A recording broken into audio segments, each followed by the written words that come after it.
SUTV Live this afternoon. The next 30 minutes of pre-match build-up is completely free to all Sheffield United fans right here on this platform. Then come 3 p.m. kickoff, SUTV Live will be the only place you can see live coverage of today's game as Sheffield United take on Liverpool here at Bramall Lane. The match feed is also free to view to all Blades fans. All you need to do is go to sufc.co.uk to be able to watch the game. Now, here's what we can look forward to on today's programme. Team news will be on its way shortly. We'll have exclusive interviews with two Blades first team players.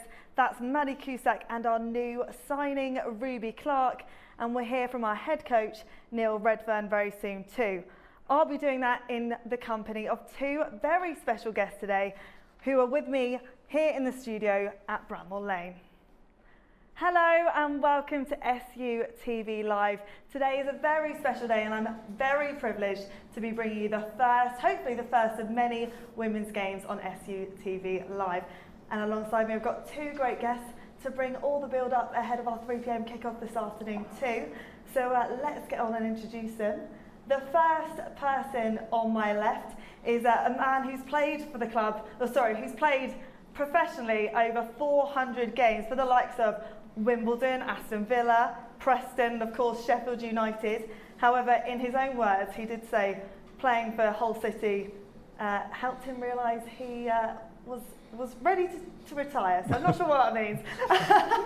So our first guest is our lovely man in commentary and man in punditry. You're a man of everything, Kev. It's Kevin Gage.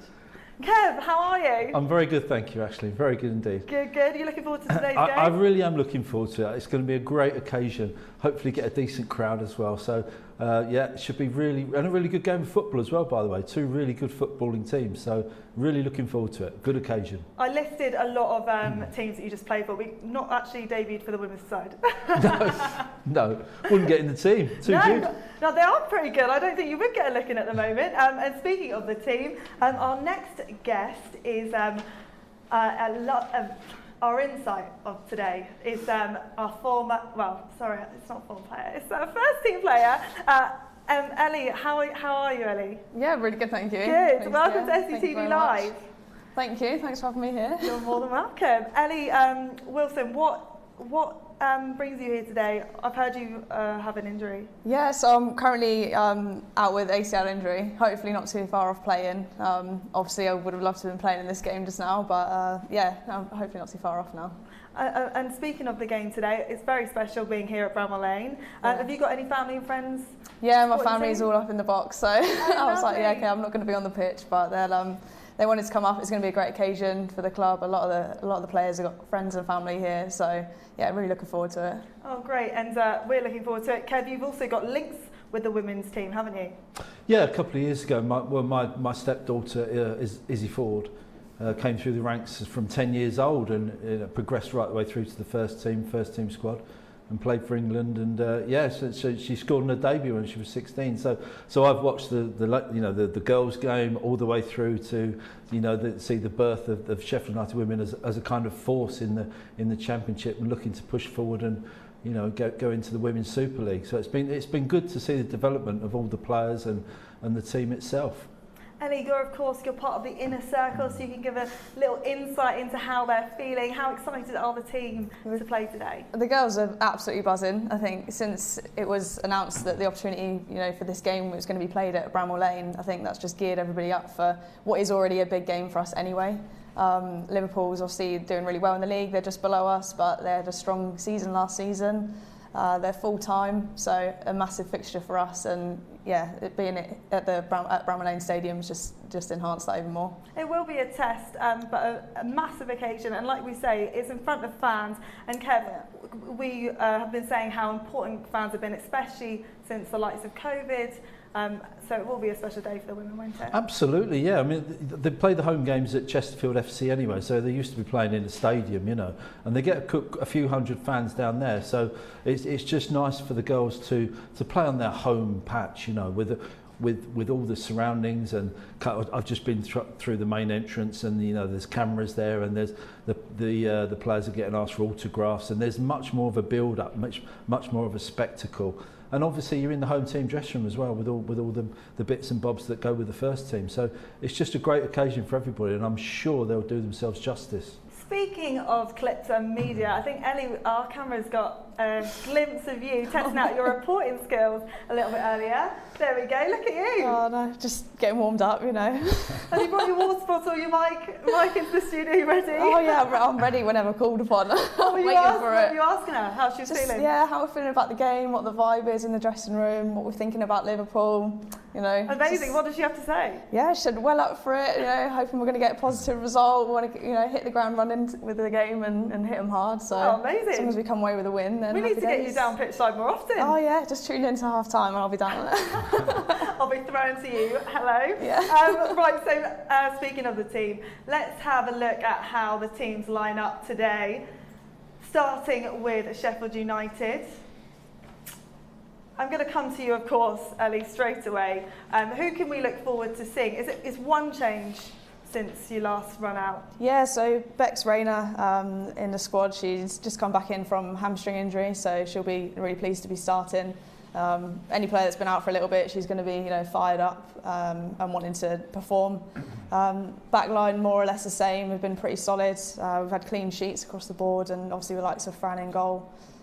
So yeah, it should be an exciting game. We've got Lucy Watson up top, and between her and Courts, Courtney Sweetman-Kirk, we've been really good in front of goal. So across the park, it should be good. There's there's a lot of threat on the bench as well, isn't there? I mean, yeah. Paul, like you say, is also back after injury. We've got Ruby Clark, who's signed with the team this week, so she's going to be an exciting player to keep an eye on. What can you tell us about your bench? Yeah, so as you mentioned, Ruby Clark, she'll be another one who'll be dying to get on the pitch. She's just started kind of integrating into the first team and has done really well. So another attacking player there. We mentioned Thea Paul as well, so just coming back off the back of a long-term ACL injury, so another one that'll be eager to make an impact. And then, yeah, there's a lot of attacking options, so we've got a strong bench today. And let's take a look at how our visitors line up as well today. So an impressive team there, and like you touched on earlier, it is going to be a test. But you did say you've actually played with a few of these players when you were at Bristol. Yeah, that's right. So Yana Daniels, Carla Humphreys on the bench there, and Jazz Matthews as well.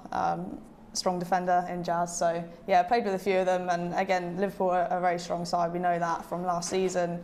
They had the change of management, obviously with Matt coming in, and they've recruited well. So yeah, it should be an exciting game. Kev, any names on the team sheet that catch your eye? Well, I know the internationals, Melissa Lawley and Rachel Furness, two of the international players. But as Ellie says, it's Liverpool. They're a full-time outfit. You expect the likes of Liverpool and Chelsea and Man City in the Super Leagues to have, good, strong squads. They got relegated a couple of years ago, so they're just finding their feet in the Championship and hopefully, just going to try and get back into the Women's Super League to get promotion. But it's a really tough test for Sheffield United. But we are more than up for it because we've got a very, very good side. And of course, you've also got the aspect that it's Neil Redfern's old club, isn't it? So he'll be desperately wanting to get one over on them, and he'll know a lot of the staff and a lot of the players as well. So there's lots of little stories amongst the main narrative as well. So it all builds up to a great game. Yeah, it is going to be a great game. We can't wait to see how it unfolds. And of course, Ellie, we did touch on Sheffield United are currently second in the table. You've had a great run recently, coming off, is it four wins, or except for last week? That's it, yeah. So even the result last week, we want to be keeping clean sheets. We've said that as a team and as a group. You keep a clean sheet, then you're not going to lose a game. So I think that's important. To go away to Crystal Palace and come away with a point is also a big result. Palace aren't. They're not an easy team at all, especially as an away fixture. So for the back line and our defensive record, they're quality results there, and obviously we're doing bits in front of goal as well. So hopefully we can do that again today. Well, Liverpool are just first place, and you're equal on points, so it will be a test. But like Neil Redfern did say against Crystal Palace, they were a quality side, and they really brought it ferociously in the second half. Yeah. So anything can happen, and it's just about setting the tone within the first 10-15 minutes of the game. That's it, yeah. As you say, this game is a massive game for both teams. So I expect it's going to be probably quite end-to-end, quite open. Both teams are going to want to get the ball down and play, but they're probably going to be quite attacking, from the get-go. We've seen how Liverpool line up and they want to press and they want to win the ball in dangerous areas, and we're a team that also likes to do the same. So it's going to be a bit of a scrap. And Kev, how important is it to set the tone from the very start of the game? Well, that'll happen naturally because the girls will be very excited and very enthusiastic about getting out there and getting on the ball. So that's going to happen naturally anyway. So as Ali said, we've got a very good footballing side. Now we've got Bex Rayner as a number 10 floating around and linking things up. And with the attacking talent we've got going forward, we're well placed to get after Liverpool and to get the ball in their half and play from there. There's no point us trying to sit off and not use the attacking threats we have in the side. Really looking forward to seeing Lucy Watson play. So I've heard a lot about her, and I think she's 17, isn't she? She's burst into the team this season. So we've got a lot of attacking talent, and I think that's the way forward. And if we're gonna win the game, we're gonna have to use it, obviously. Speaking of attacking talent, I think it's about time we take a look at how the season has unfolded so far. Here's the highlights. Brings the ball down, plays it forward for Watson. Watson drives past her defender, edge of the 18-yard box, shoots, and into the bottom corner. Good goal for Lucy Watson. Forward, putting on a bit of pressure, but Lord Miz nicks the ball off them, and now they're coming forward. Sheffield United, it's Sweetman Kirk, and she shoots into the bottom corner. The goalkeeper United, they're coming forward again. It's Clark in that right-hand channel. She dinks it into the 18-yard box. Watson turns around the corner and plays in Sweetman Kirk, who volleys it home into the back of the net. Here comes the free kick. Oh, it's a super goal! Here comes the corner. Oh, attacking it well! Marvellous!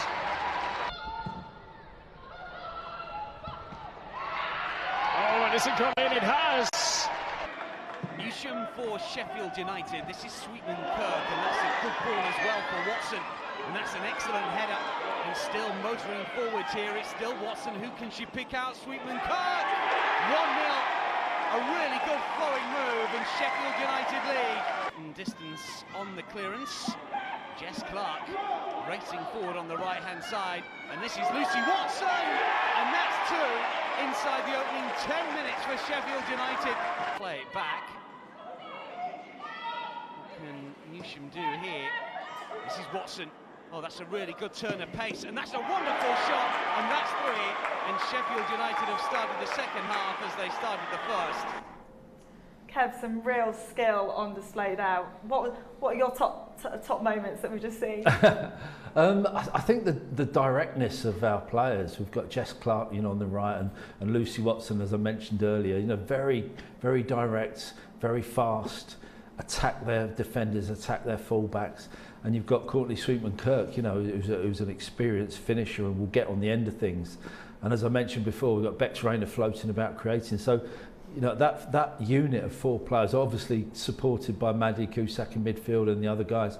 We are good going forward.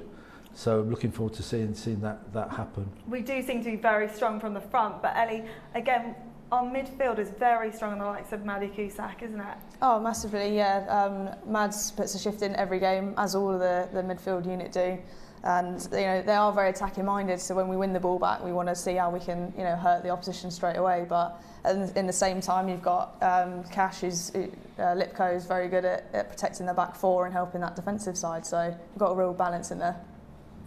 A balance indeed. Now let's hear from the man in charge of the team. It is Neil Redfern. Big game this weekend. There's been a lot of build up to it, but it's easy to forget it's actually a big game because both teams are on 10 points, second and fourth in the league, I think. So we can't lose sight of that. It's an important match this weekend, despite the occasion. Yeah, absolutely. Obviously the occasion makes it even more, of an important game. But I think the girls have just got to be and do what they've been doing. They've been playing well. We've been consistent. We've been difficult to score against. We've been scoring at the other end. So we've got to go down the same route. We know Liverpool are a good side. They're up there on merit. you know, obviously they've recruited quite big in the summer, and you know, they're one of the fancied sides to go up. And but from our point of view, you know, we're playing well, and we've just got to concentrate on us. Yeah, like you say, 4 unbeaten. Obviously, we got the point at Crystal Palace last weekend. Going in good form, and you know, with the occasion there it is, lots of fans coming down, fantastic stadium. It's one just for everyone to look forward to, isn't it? Oh, without a doubt, yeah. I mean, these are games that you look forward to, that you want to play in. You know, to play at Bramall Lane and, you know, to have a decent crowd is you know, is great for the girls. And you know, I just want them to go out and be themselves, because they've been performing so well. You know, we're a good football side. We play good football. You know, we compete. You know, we wear the shirt with pride. We make sure that we compete in every game. And you know, we want to try and give Liverpool a good game. Yeah, from a personal point of view, how much are you looking forward to just sitting in that dugout and on the touchline at Bramall Lane on Saturday? Oh yeah, it's good. It's, you know, you're back in, you know, a fantastic stadium. It's great, you know, and that's no slant on Chesterfield, because we're lucky to play there as well. But you know, it's great for me. It's great for the girls. You know, I just want to try and train the minds on the fact that it's another game. You know, we're on a good run of form. We don't have to be anything than what we've been doing, you know, because that's been enough. But we just need to start quick. We need to start, you know, straight out the blocks, and you know, make sure that we turn up. Yeah, both the games against Liverpool last season were very, very close. 2 1-0 defeats. Obviously, in the second one, we missed a couple of penalties. Obviously, one in stoppage time, which would have pretty much guaranteed a point. If you look back at those games in terms of a reference point for this weekend, I think maybe one swallow this season was the fact the Durham result. You know, because the top 3 we struggled to get past. Durham, Liverpool, you know, and obviously Leicester City. You know, they were the games that were tight, that we just couldn't get the right side of. You know, and we've already beaten one of them, you know, this season. So, I mean, I'm hoping that's a good sign. We know it's going to be tough. I know on his day we're capable of beating anybody in this league. That's a fact, because of the players that we've brought in and the type of characters that they are. But you know, once you cross that white line at 3 o'clock, it's about the day, it's about the occasion, it's about playing the game. You know, and it's there to be enjoyed. Yeah, and squad-wise, it feels like for sort of every player we get back, we're losing another one at the minute. But obviously, Reedman's still out, Mia's away on international duty. But you got Bex Rayner back on the pitch last week. She was excellent as well for the 20 minutes she came on, and you had Thea back in the squad as well. And it's a real welcome boost to have both of them back. Oh, without a doubt. You know, I mean, Bex gives us that craft. You know, and that link between midfield and attack. And obviously Thea's naturally left-footed, and she gives us that balance on the left-hand side. You know, a fantastic little player. So great to have them 2 back. You know, it's a shame we've not got Rima. You know, because obviously she's influential in what we do, and Ellie Wilson as well, who's, you know, who's a really good defender. But like you say, people are starting to just come back now. It just bolsters the squad a little bit. You know, we've had a lot of young players in and around the squad, which is great. I love that, because you know, they affect the environment. You know, they're enthusiastic, they're infectious with other players. You know, they make players want to train and play.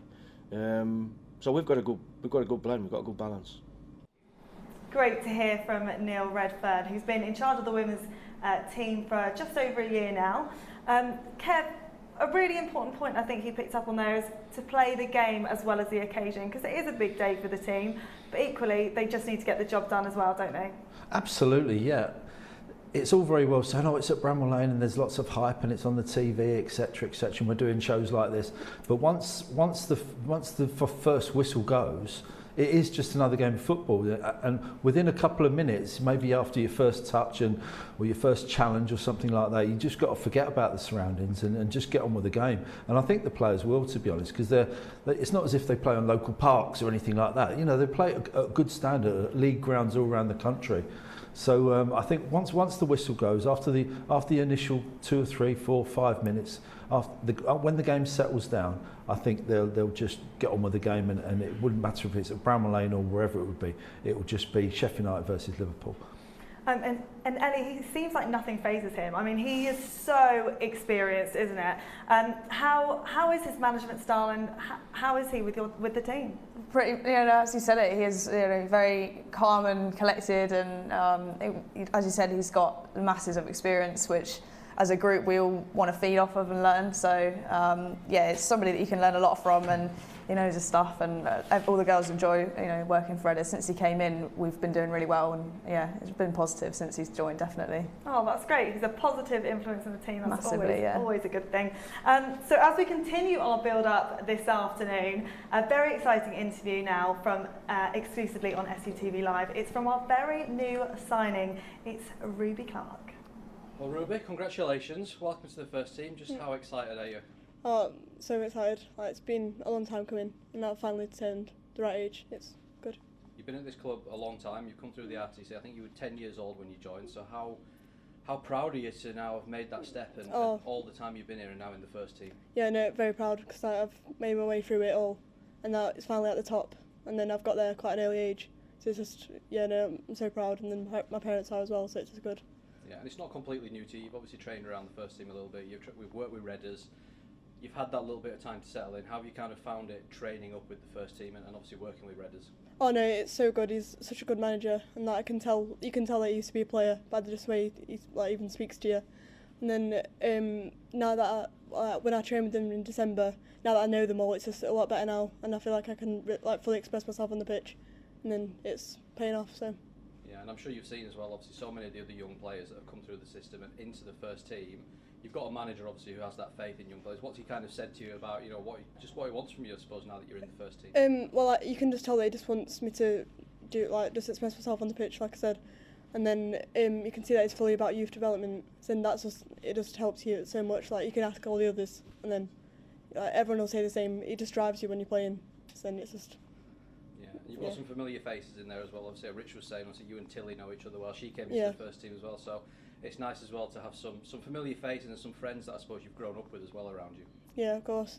Like, it just settles me in even more. Like, even though obviously I've trained with them before, it is nice to have familiar faces there. And then they're young as well, so they're going through the same thing. So it's just it's good.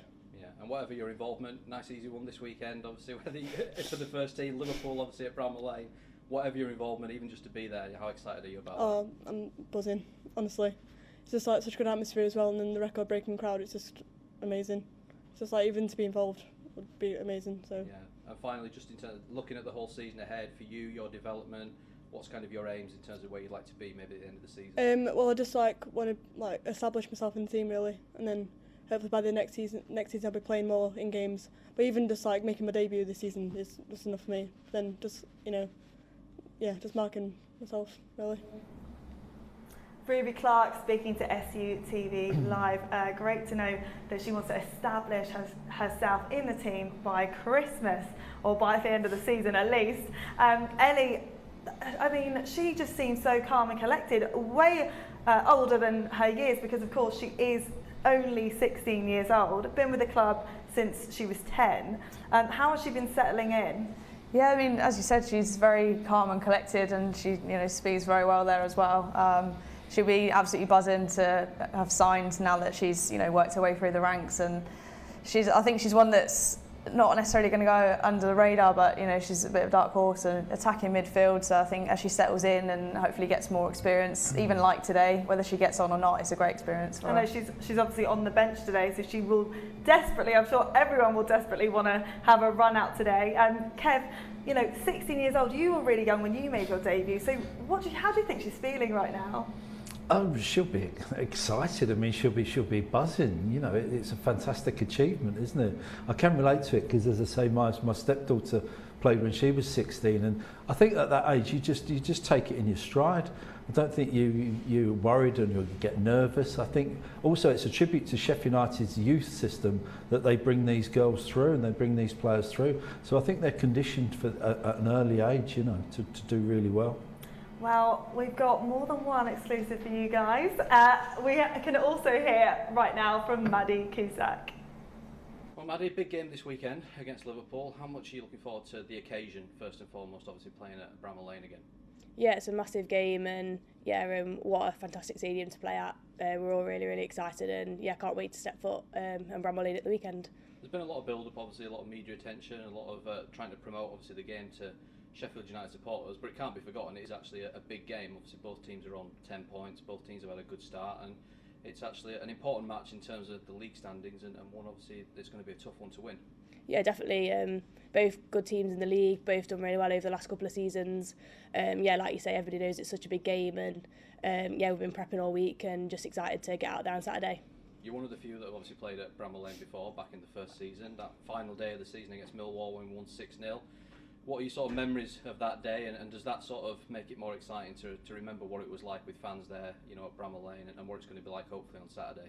Yeah, I mean, it was such a long time ago now, but yeah, it was a really great day and fantastic result for us. Obviously, Beck scored in that game, but yeah, a lot of fun memories, and hopefully we want to create some more fun memories there on Saturday. And just looking at the last few weeks, obviously the team are unbeaten in the last 4 games since the Blackburn game on the opening day. How happy are you sort of with how things are going, sitting second in the league? I know obviously team have set some short-term targets. It sounds like you've met them so far. So has it been a positive start to the season for everyone? Yeah, obviously after the Blackburn game we were really disappointed with our start. We wanted to start well and we didn't. So that kind of brought us back down to earth a little bit. And yeah, we're all very grounded in terms of we take the next game and you're only as good as your last game. And I mean, against Crystal Palace, I'd say that we weren't at our best. So in terms of you're only as good as your last game, we know that we need to be better on Saturday, and we all know what we need to do, and we're all going to try and do that. Yeah, and for any Sheffield United fans that might be coming down for the first time on Saturday to watch the team, what would your message be to them in terms of why they should come down and what they can expect from you guys on the pitch? I think it's a great day to watch your first Sheffield United women's game. Tickets are only £1, so there's no real excuse not to come. And yeah, women's football has got so much better over the last couple of years, and I think, like I just said, it's a fantastic occasion to everyone in Sheffield to come down and watch us for the first time. Really great to hear from Maddie Cusack there, and just a little reminder for everyone to stay right here on SUTV Live, as we'll be bringing you the match feed of the game. Kevin Gage has had to run off to commentary. He's of course on commentary duties with Matt Young. Ellie, great to hear from Maddie Cusack there. What kind of influence is she in the team, and does she takes a bit more of a leadership role being one of the older players? Yeah, definitely. Mads is a player. She works really hard. She's always trying to get her meters up on the pitch and competing for the highest GPS. But she's assist queen. You know, she likes to cross the ball in and try and contribute in that way as well. So feisty player, Mads. You know, it's not long. We've only got a few minutes until kick-off. What do you think is going through the players' heads? And when you were out there playing, what would be going through your mind right now? How would you be psyching yourself up? I think, for me personally, I'm quite calm, even though it's a big event. So I think you'll have a mixture. Some of the girls will be a bit nervy, probably until they get their first touch. But as a group, we've got a lot of experience. Brad is with captain and that, so hopefully that'll calm some of the other girls down. Well, let's see how the game unfolds. Stick with us on SUTV for all the live coverage. Now over to commentary with Kevin Gage and Matt Young.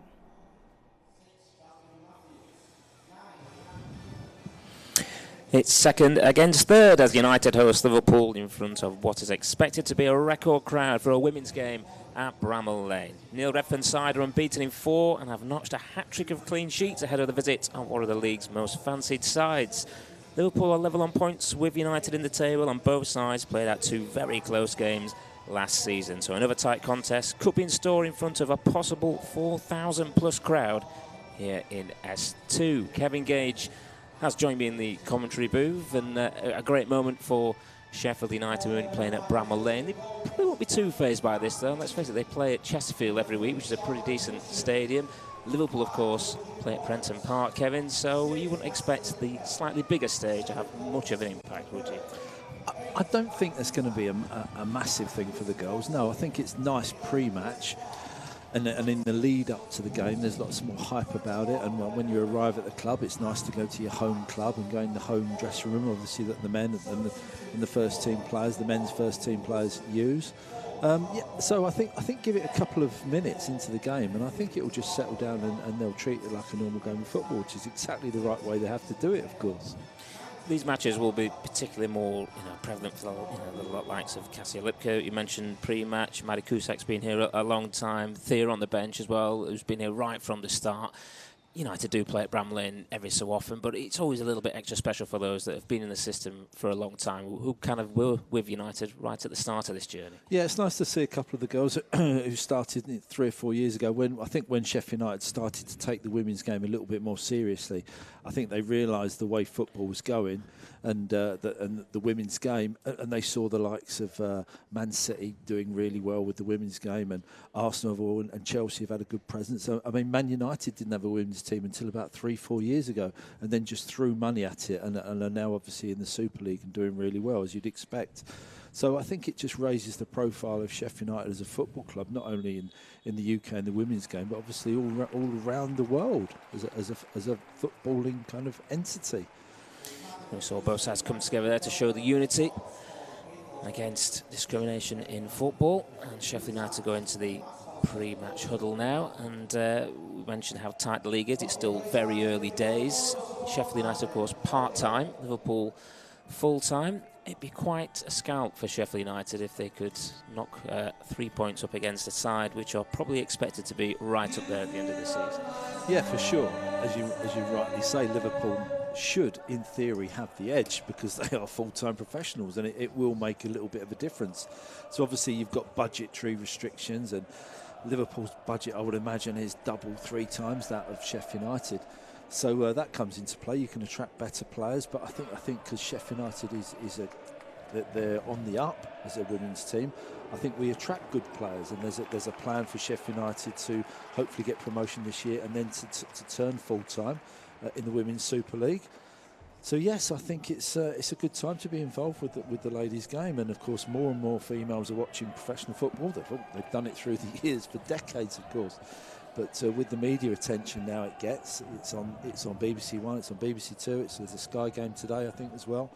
So it's there for the girls and the women to get involved with and enjoy and hopefully be a professional footballer if they're good enough in the future. Just caught a glimpse there of Sophie Bradley-Auckland, the Sheffield United captain. She's one of several players coming up against their former club, and as we spoke about in the pre-game show, Neil Redfern enjoyed a short spell in charge of Liverpool as well, so plenty of connections, and we're pretty much all set to go here with Leanne Kiernan ready to get this game underway as both sides take the knee. Second against third, probably the standout fixture of the Women's Championship weekend. The referee is Magdalena Golba. And it's Liverpool in their change strip, cream shirts and black shorts, who will get this game underway. Sheffield United in red and white striped shirts and black shorts. And we're underway here at Bramall Lane. The Women's Championship, Sheffield United against Liverpool. Early touch here for Rachel Laws, the Liverpool goalkeeper. That's Leanne Robb. I'm thinking Liverpool will probably play a back three this afternoon with wing backs and quite a flexible forward line, which we'll come on to in a second, as Sophie Bradley-Auckland will tidy up here for Sheffield United against her former club.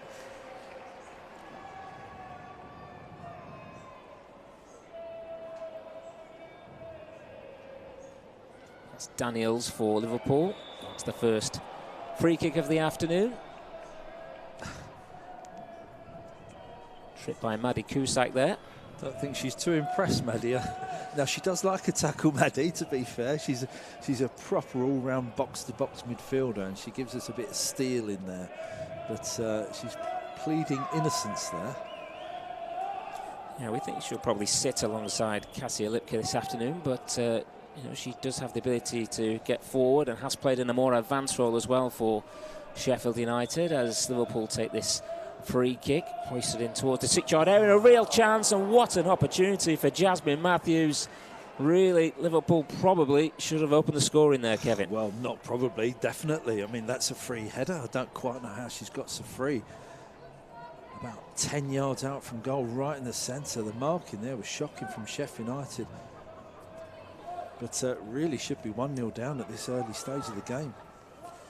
A wonderful opportunity for a defender who's in a second spell now with Liverpool. And it's definitely the visitors who have started the brighter here of the two sides. That was a pull there by Courtney Sweetman-Kirk, another former Liverpool player.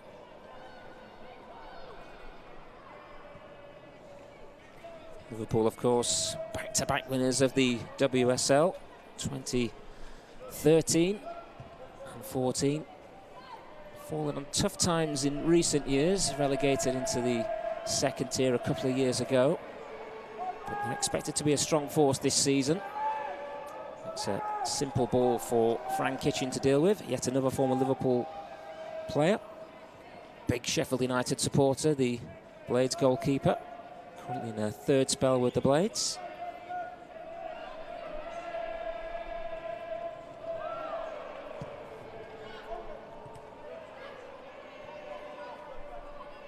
How can Sheffield United get some forward press going here as Kasilik has Samson over the top? Bex Rayner will give chase here for the Blades, returning to the side. She's got the throw. First time the Blades have made a decent foray into the Liverpool half. Charlotte Newsham with the throw in towards Lucy Watson. Liverpool will bring it clear. Sophie Bradley Auckland should tidy up here for Sheffield United, former England international. One of a number of close season arrivals for the Blades. Courtney Sweetman-Kirk almost winning it back. Blades do have it now, and it's Sweetman-Kirk again. Neat footwork now. Bex Rayner just trying to thread it back towards Sweetman-Kirk. Just behind her, just caught the back of her heels there. She was tempted to have a shot, wasn't she, Sweetman-Kirk there? She was just going to let fly. But look for, if you haven't watched the ladies before or not familiar, look for Bex Rayner, number 21, getting on the ball, because she's the real creative talent in the Sheffield United women's team. She'll be looking to feed the ball through to Sweetman-Kirk in and around the penalty area. She had the joint number of highest assists for Sheffield United last season, Bex Rayner, as Liverpool come again through Melissa Lawley, who we mentioned at the start of the show. Comfortable for Frank Kitchen on that occasion. It's a pinpoint kick downfield. And United will pick up the free kick here. Trip there on Jess Clark, another former England international. Spoke about the youth, quite rightly, the number of players that Neil Redfern is bringing through the ranks here at Sheffield United, but it is dotted with one or two experienced players. Sweetman-Kirk we mentioned, but Jess Clark, another one there, another former Liverpool player. Yeah, it's the ideal balance, isn't it? You need some experienced players in the team to calm some of the youngsters down at times, and we have got some very young players, not just in the team, but in the squad as a whole. So I think he's got a nice mix. And listen, Neil Redfern knows what he's doing, doesn't he? He's been around the game, men's game, and now the women's game for many, many years, and been very successful. So we've got a top manager, Rob, and it's going to trickle out on this near side for a Sheffield United throw. The rest of this weekend's Women's Championship games being played tomorrow at midday and 2 p.m. kickoffs. So an opportunity for one of these sides maybe to occupy top spot for 24 hours at least. Taylor Hines, former Everton player. Both sides trying to keep the ball on the floor, aren't they? Just trying to knock it around and play the ball through midfield. I think that's Sheffield United's best form of attack, definitely, with the players we've got in the side. Lucy Watson with the press there for Sheffield United.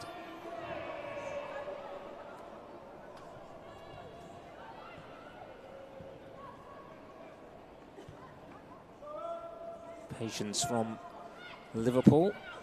And their manager Matt Beard in his second spell in charge. Noted for looking to play through the lines, a bit like they've just done there. Here's Wardlaw coming in from this right-hand side. Half a chance maybe to shoot, digs out the cross. Oh, was dipped over Frank Kitchie. It was a mazy run from Charlotte Wardlaw, cutting field, and it just kind of opened up for her. The dipping shot from 20 yards, 6.5 minutes gone, and it's Blades 0, Liverpool 1. Well, you have to say it's a great run, isn't it, from the right back there, just cutting inside and beating a couple of men. A great dribble. We thought the attack had come to a standstill when she cut the ball back. I thought she was looking for some options to her right-hand side, but I think she probably thought, well, why not have a go? And she's kind of dinked it to the far post, whether it was a kind of cross or a chip or what. We'll say that she saw Fran Kitchen maybe off her line a bit.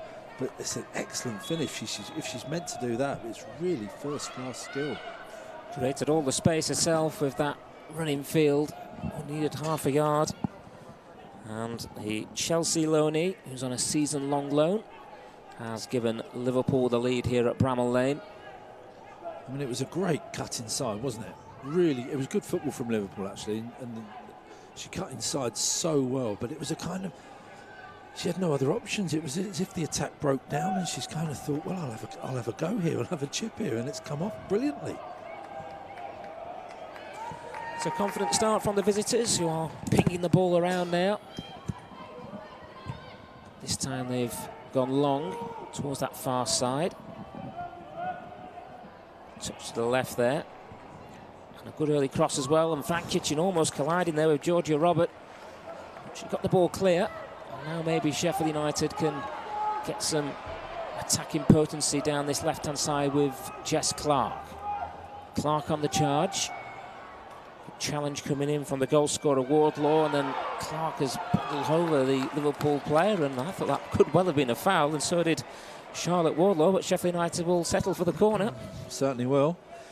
It'll be nice if we could strike back quickly. You know, we don't want us to be 1-0 down for too long. We saw what the Liverpool wing-back thought about that decision. Maddie Cusack will take the corner here for Sheffield United. Just slightly outside the corner quadrant there. And it goes right into the heart of the 6-yard area. Might come in for Lucy Watson with the strike. Blocked by Niamh Fahey there, the Liverpool skipper. Better though from Sheffield United, although given away, and maybe a counter-attack on now for the visitors. And there's space down this right-hand side as Lawley brings it forward here for the Reds. Lawley with the step over into the box with the strike. A really good block there. And Liverpool turning defence into attack. Looks like they've got a corner of their own, Kevin. It's great defending. I mean, it's a good counter-attack for Liverpool. 1v1 on the edge of the box. I mean, the defenders that was really struggling there, but she's got a great block in, to be fair. I think Liverpool sat with the better, haven't they, in this first opening 10 minutes. Seem to be knocking the ball around a little bit better than we are. Here comes this corner kick in towards the penalty spot area. Clark should clear now for Sheffield United. She's done really well there, Jess Clark. Experienced operator, taking the blades up towards halfway.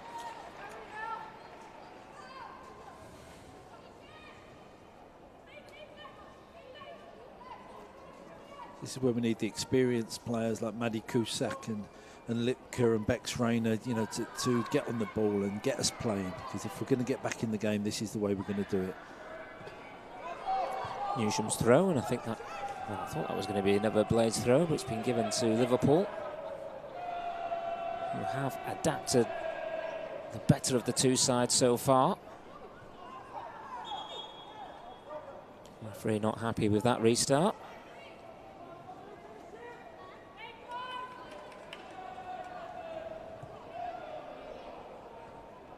So Charlotte Newsom, formerly of Blackburn Rovers, close season signing with this throw in. Wanted the return there. Liverpool might get another counter-attack going here. Bradley Auckland across.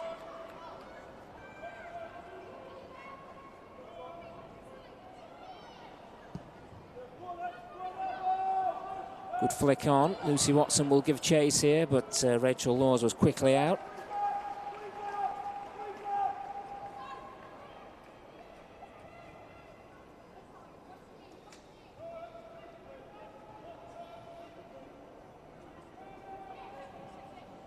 Sheffield United coming into this game unbeaten in 4. 3 straight wins and a 0-0 draw against Crystal Palace last weekend.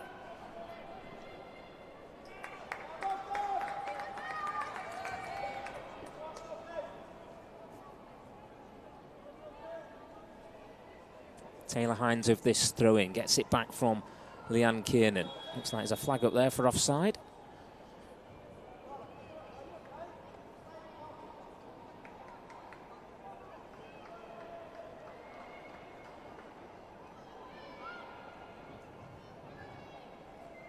Maybe Sheffield United just have this opportunity now just to regroup a little bit, Kevin, and try and get a foothold in this game. Liverpool look quite sharp, especially on the counter-attack. Got the noses in front. And of course, had that great opportunity as well with Jasmine Matthews heading over very early doors.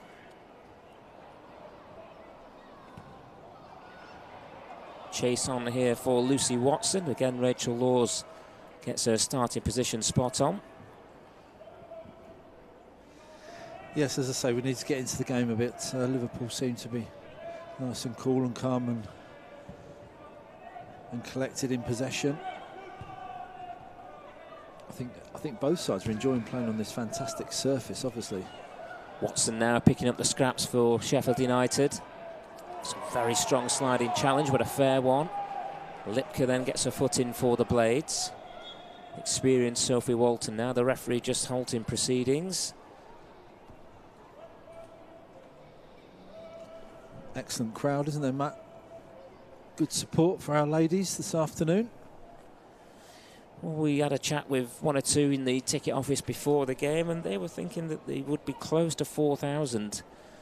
And that obviously doesn't count the amount who will come on the day. Remember, it's only £1, so I can imagine there's been a strong walk-up. So we're going to smash the record for the highest attendance for a women's game here at Bramall Lane, which is an excellent feat and just kind of underlines the growth of the women's game.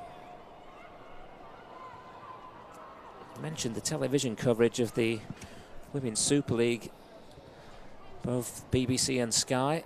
And you'll see there'll be games on today.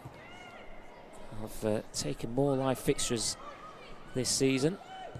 Sheffield United have actually appeared live on the FA's official website against Durham earlier this season, a game which they won against a very strong Durham outfit. Liverpool are actually knocking the ball around really well at the moment. You know, they're dominating possession. Look very comfortable in possession, very comfortable on the ball. It's been very impressive so far until Rachel Furness just gave that ball away. Here's Sophie Walton. I think we need some good possession of the ball. Make sure everybody feels more than comfortable out there. It's slightly different surroundings that they're used to, but as I said in the pre-game show, after 5-10 minutes that shouldn't really be an issue. Just calm down, forget the surroundings and just play their football. I think they're just not doing that at the moment. Space to it with here. Long distance strike. This one is comfortable for Frank Kitching. Again, it's Liverpool who look the most likely at the moment to add to their slender lead. Seem to have a lot of time and space in the midfield areas, Liverpool. And the centre halves have plenty of time to get on the ball and pick a pass out. No real pressing from Sheffield United at the moment. I think we need to up the intensity levels. Get after them just a little bit more. Very animated Neil Redfern down on the edge of the technical area. Just been asked by the fourth official to take a couple of steps back as he tries to get his message across to the players. Looks like a handball against Leanne Kiernan, Republic of Ireland international. Free kick to the Blades. Past the 15-minute mark. Georgia Robert to Sophie Bradley-Auckland. Here's Sophie Walton. Looking for Jess Clark. Strong challenge on Taylor Hines.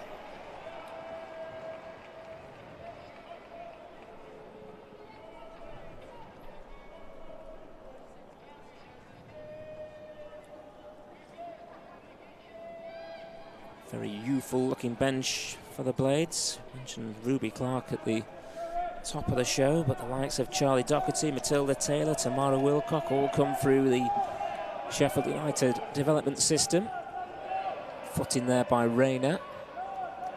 Now can Sheffield United do some damage here? Rayner once more after Watson took a tumble. Still with Bex Rayner. Now a bit of room for Cusack. Attacking down this left-hand side. It's a good run. It's a decent-looking cross as well. Looking for Courtney Sweetman-Kirk in the penalty area. It's a little bit better from Sheffield United. Some direct running from Maddie Cusack. Just bought that half a yard of space for the cross. Yeah, much better. Good to see Bex Rayner get on the ball. A little bit of skill from her. Little drag back and then a little pass to Maddie Cusack. And that's what Maddie can do very, very well. She can burst into the box, into those areas. She's a strong girl. She's a willing runner. And a good pass with her good cross, with her weaker foot. Just clipped it in with her left foot and just no one coming around the back to get on the end of that. But signs that we're getting back into the game just a bit. Yeah, it's a strong start from Liverpool, but Sheffield United may be just getting a foothold now into this contest. The last time the women played here at Bramall Lane back in 2019 against Millwall. It's been a decent gap. I mean, COVID obviously will have played a part in that as well. Wardlaw, the goal scorer. Liverpool again looking composed in a tight area there. Been really impressed with they've kept the ball. Here's Jasmine Matthews, not afraid to mix it up as well. That ball rolls through to Fran Kitching.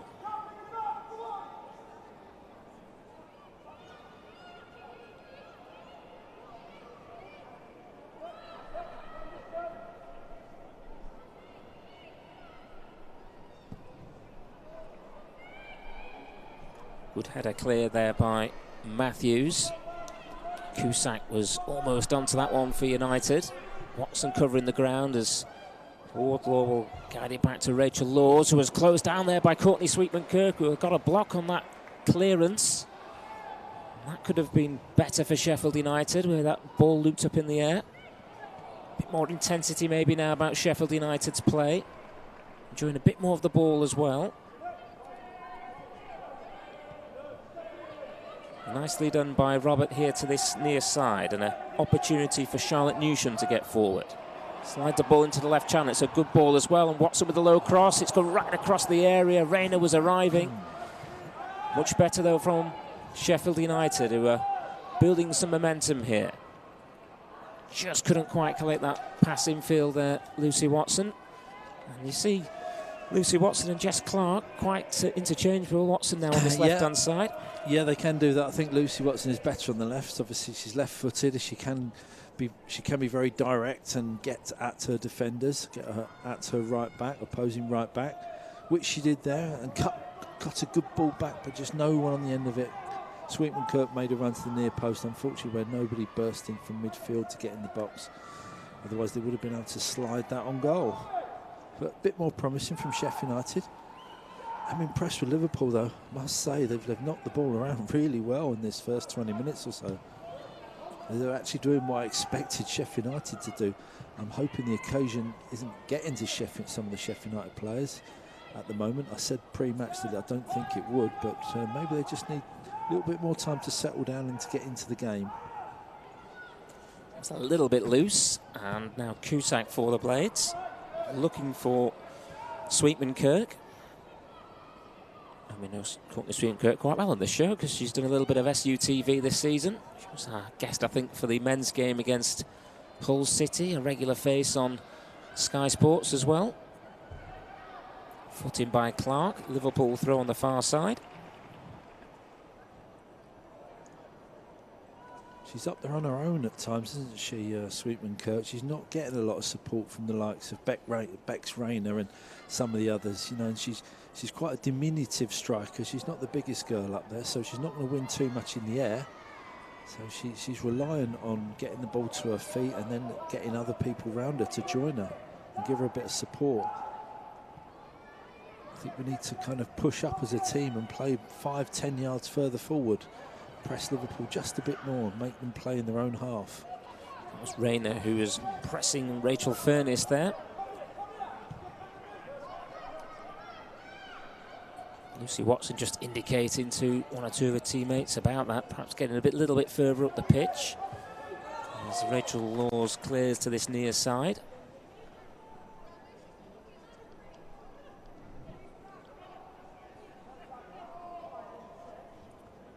Nil to the visitors. Much better last couple of minutes from Sheffield United. Foul throw there, not for the first time against Charlotte Wardlaw. You don't see many foul throws these days, do you? We've had two in the space of 5 minutes. We had one in the men's game, didn't we, the last time out, as well, as Rachel Furness plays this ball back. Leanne Robb, all clear. Thumped away by Georgia Robert.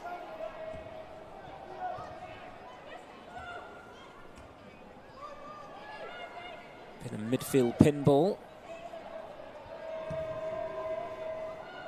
It's a lovely ball out from the goalkeeper. Controlled by Daniels. Now United have it back. Lipka. Here's Bradley Auckland. That was a lovely pass into Bex Rayner, who can turn and drive forward here for Sheffield United. The cross comes in towards the back post. You saw Lucy Watson arriving. The delivery, though, was perhaps just a little bit too close to Rachel Laws.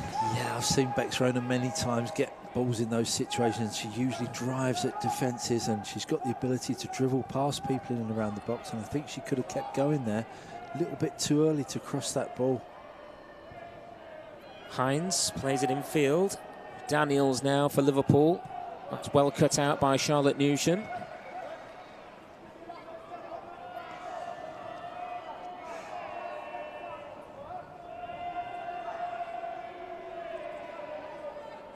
Wardlaw with the throw in. It's her goal that separates the two sides at this moment in time. Cleared by Sheffield United and picked up by Clark. Loses out though in the battle with Wardlaw. Switch to the left-hand side. Hines with the control, challenged by Sophie Walton. Both sides appealing for this one. I think Taylor Hines felt the full force of that challenge by Sophie Walton.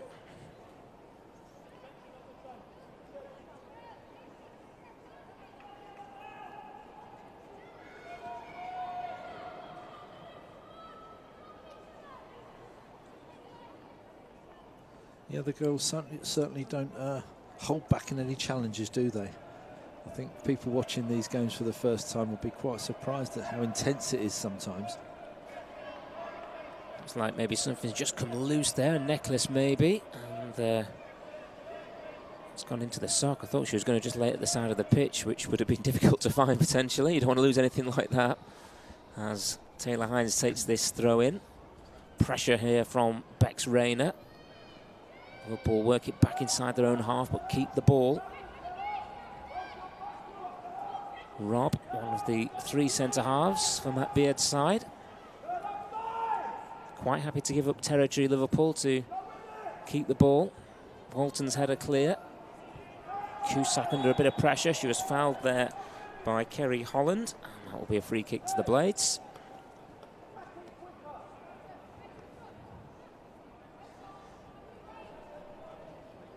Yeah, so Liverpool have got the three centre-halves. We've only really got the one striker in Sweetman Kirk, and we're a little bit outnumbered up there, aren't we? Haven't quite come to terms with it yet. I think we could actually, as I say, push Bex Rayner a lot further forward to play as a kind of second striker with Sweetman Kirk. Give us some more numbers up front. Here is Bex Rayner, brings the ball under control on the edge of the penalty area. Lipka arriving. Looks for Watson, great feet. Lucy Watson into a bit of space. Watson with a strike into the side netting. Probably United's best moment of the game so far, and it's the fleet of foot from Lucy Watson who created half a yard there for a strike. Yes, good play around, wasn't it? That's what Lucy Watson does. She gets the ball, she's very direct, very quick as well when she gets going, and just got a couple of yards free. Just tried to get a foot round it, trying to sneak it on goal, and just wrong side of the near post, but a bit more promising from Sheffield United. A little bit more of that, please. 4 goals this season for Lucy Watson so far. We saw that fantastic free kick against Durham, part of the highlights package in the pre-game show. Just a little example of the ability of the 17-year-old.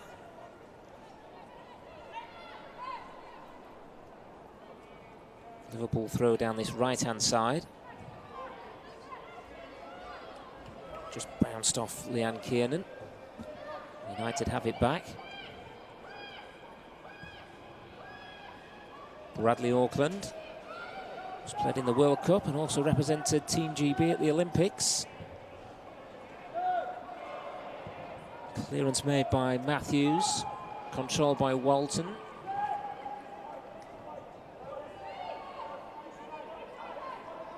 Robert now for United, going direct into this left channel. It's a decent looking ball, and Lucy Watson stretching there.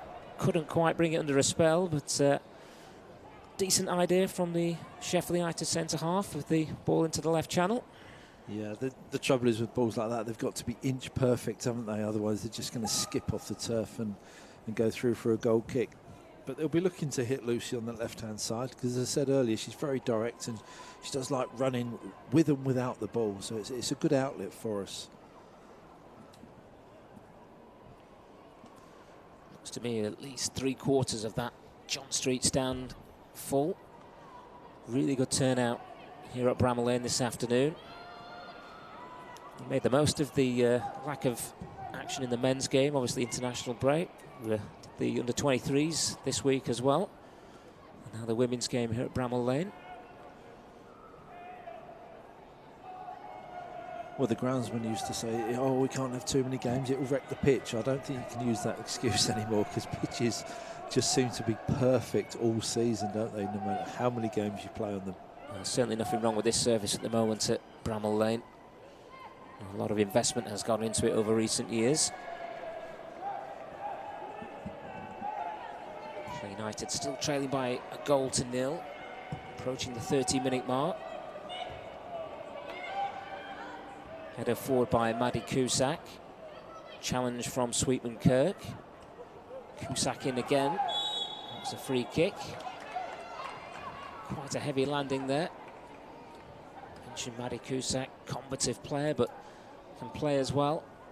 Certainly making a presence felt.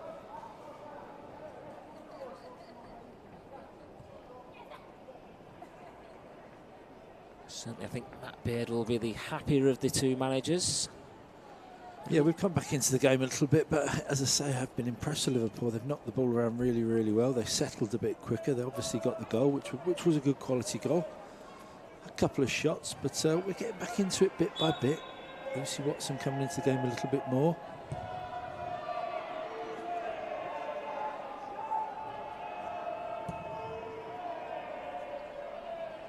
Strong header forward there by Sophie Walton.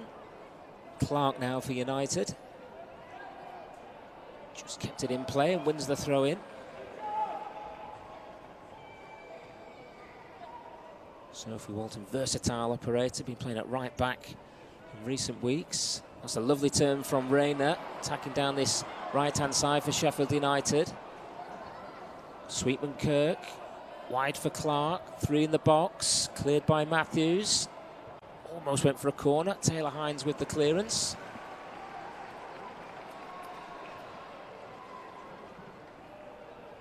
Sheffield United looking for a way back into the contest. Here's Rayner once more.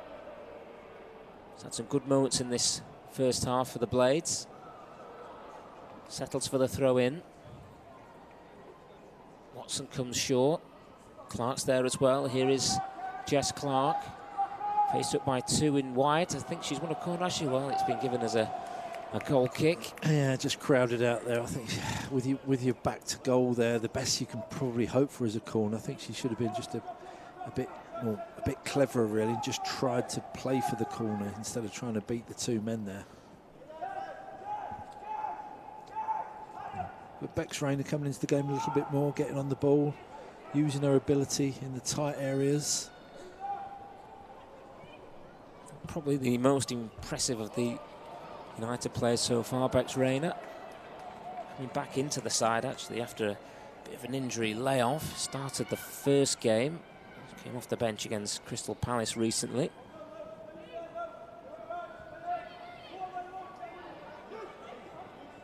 Pressure from Watson.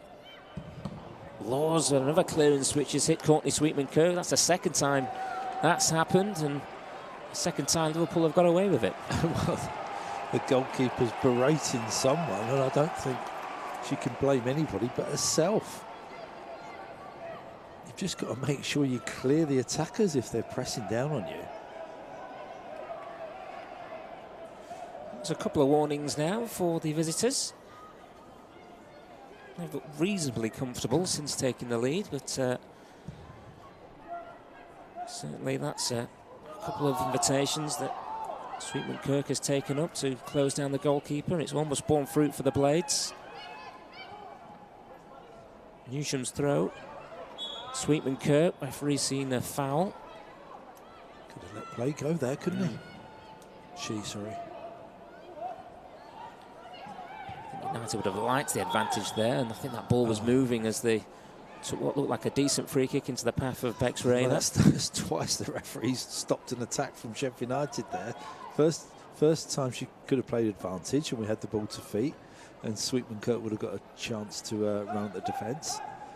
And then the ball was rolling maybe a millimetre, and she's brought it back again. Cusac's delivery might come here for Rayner. Difficult one to control, but Cusack once more. Watson down the left here for Sheffield United. That's a great play into the penalty area from Lucy Watson. Crunching challenge comes in. That had to be well timed, and it was, to be fair. More encouragement for Sheffield United. We'll bring this one back through Maddie Cusack. The referee had a difficult decision to make there. The throw-in goes to the Blades. Really good break from Watson, wasn't it? Cut inside beautifully, and you have to say that's a fantastic challenge from the Liverpool defender. Sweetman Kirk. Rayner challenging. Forward by Robert. Now maybe a counter here for Liverpool, who have been penned back the last 5 minutes or so as Daniels plays it wide to Hines. Hines delays the cross. 3 in the box now for Liverpool. Still going here, Taylor Hines has a good run. Decent cross as well. Chance here at the far post. Total miskick from Kerry Holland. Bit of pressure on the ball, just did enough there for Sheffield United as Watson brings it clear. Seen a few flashes of talent from Lucy Watson. This is a good burst down this left-hand side, and she's going to win her side a corner here. Cross is deflected behind off Charlotte Wardlaw. Action at both ends. 2 good bits of action, yeah, both down at the left-hand side from each team. First of all, the Liverpool left-back got forward, got a decent cross in, and that was a chance at the far post. A difficult volley, but didn't quite connect. And then a great run from Lucy Watson. There wasn't a lot on at all, and she just held the ball and made it probably 50, 60 yards of ground. Tried to get a cross in and blocked out for a corner. Good play. Cusack's delivery right into the 6-yard area. It was Sophie Bradley-Auckland who was challenging. I think we have just seen over the last few minutes or so a few examples of why there's been so much talk about the talent of Lucy Watson. 4 goals this season. Playing a can on this left-hand side. A couple of good breaks now. Yeah, the thing about her, she tries to make things happen all the time. She's not content to just cut back and pass the ball off square or backwards. She's always trying to make things happen going forward. She's got the pace. She's got a lovely left foot when she can wrap her left foot around it and deliver those crosses. And she's got an eye for a goal. Always willing to shoot as well.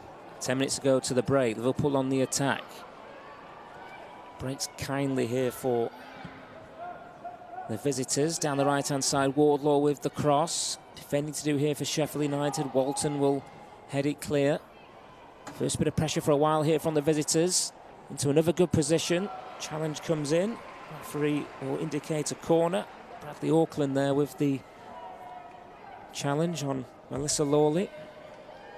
You do get the feeling when Liverpool get at us, they look dangerous, don't they? They've taken a quick corner as well. Work back to this left-hand side. Floated cross, which is going to cross the penalty area. Kept alive here by Rachel Furness. Furness will get the cross in. It's a dangerous cross. Wonderful ball. Headed into the net. 2-0 to the visitors. Sheffield United just a little bit helpless there. It was a wonderful cross, and Leanne Kiernan, like all good strikers do, lurking at the far stick. It was a simple header. 36 minutes gone. It's Sheffield United 0, Liverpool 2. Yeah, it's another well-worked goal. It's a really, really good cross. Beautifully flighted in from this right-hand side. I don't know where the defending was, but I think the keeper should have come for that.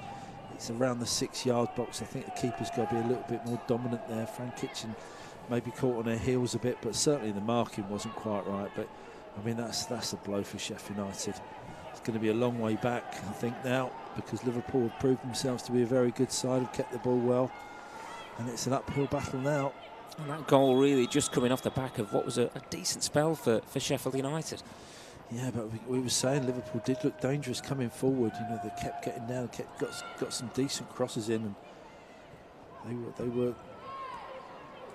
weren't having the majority of the ball for that 10-15 minutes spell previously. You got the feeling they had ability and they had the counter attack in them. Yeah, the quality on the cross by Rachel Furness, long-standing Northern Ireland international. Probably could play at a higher level, you'd think. Leanne Kearney with a simple task of heading it in, but got into the right place at the right time. And like you said, Kevin, it is going to be probably an uphill task now for the Blades. But not one that's beyond them. You know, we can score goals. We've been scoring 3 goals virtually every game, so we have the attacking talent, and there's no point sitting back now. So there's no point resting on our laurels. Second half, we know what we've got to do, which is kind of all-out attack. First time since the opening day that Sheffield United have conceded twice in the Championship this season. Coming into this game off the back of 3 clean sheets. Liverpool on the attack again. It's an important 6 or 7 minutes now until the break. Lawley with the throw.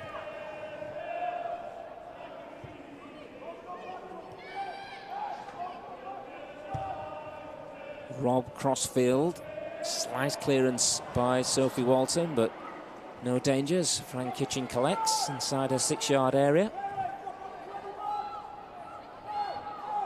Aside from the 2 goals, actually, you'd say that Frank Kitchen's had much to do. She's had very little to do. And the goals weren't anything that Sheffield United did wrong. You have to say the first goal was a great piece of skill and ability from the Liverpool right back. She cut inside, and even the second goal, it was a beautifully fighted cross. I mean, the header was quite straightforward because she was so close to goal and right in front of the goal. So that wasn't particularly difficult. The marking wasn't too hot, but they've been well worked goals from Liverpool.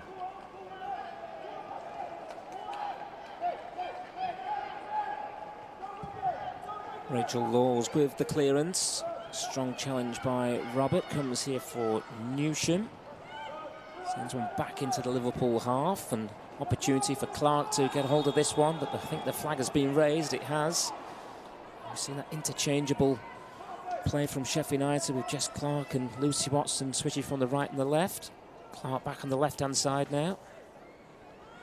Well, they can obviously both play on either wing, but I would like to see Lucy on this left-hand side. I think she's more dangerous on this left-hand side using her left foot.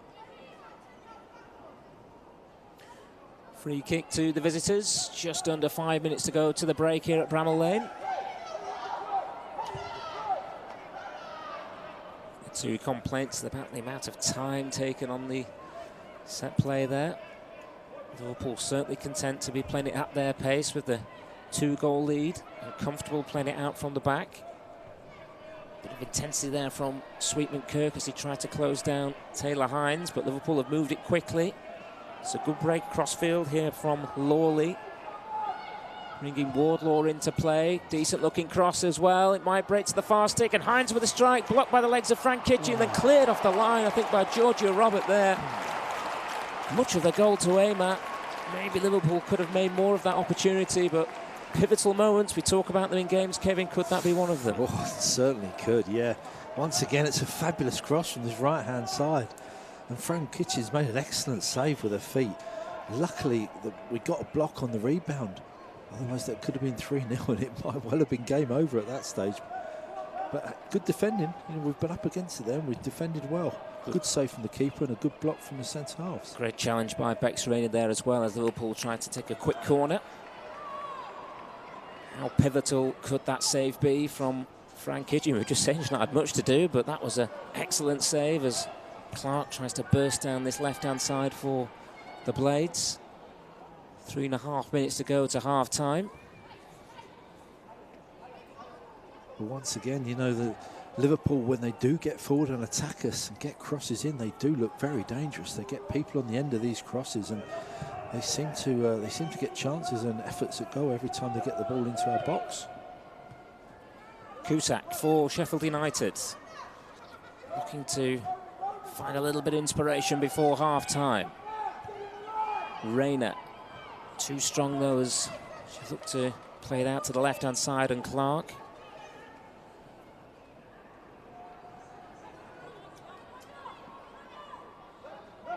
United naming just 8 subs from a possible 9 this afternoon. Missing 1 or 2 faces. Rima Lord-Mears has picked up an injury. And Maya Enderby is on international duty. So slightly down on numbers, Neil Redfern's side. It's a small squad as it is. It's the nature of the part-time situation. Bolton's header.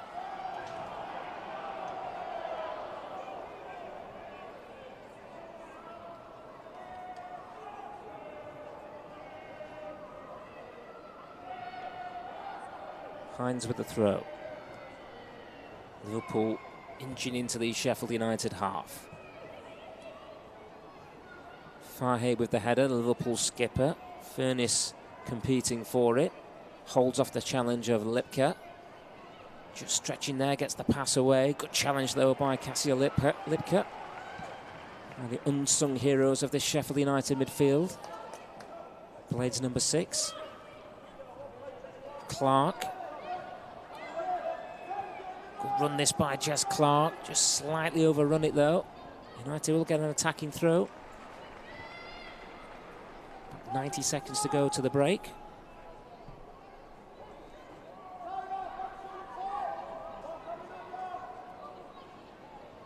Be nice if we could get something just for half-time. I don't think we've been the worst side by 2 goals. I think Liverpool just took their chances very, very well, but we've certainly been in the game. As feet from Rayner once again. Given away though, and now it's Liverpool looking to exploit some gaps here on the counter-attack. Look very dangerous coming forward, and well, I think Georgia Robert decided to take a yellow for the team there. It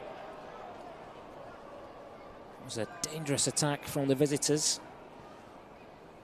The Daniels it was, the Belgian international, who was brought down. So the first booking of the afternoon goes to Georgia Robert, close season signing.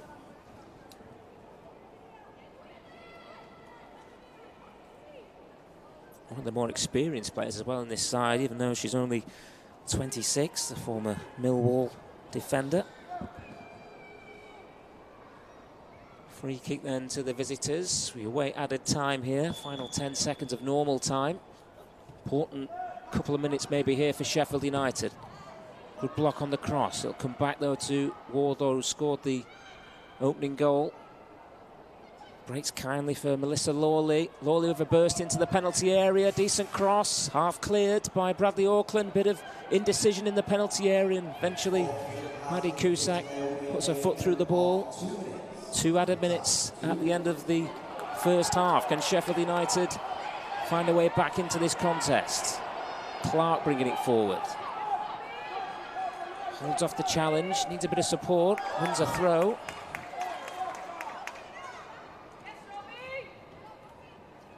once again, great play from Liverpool.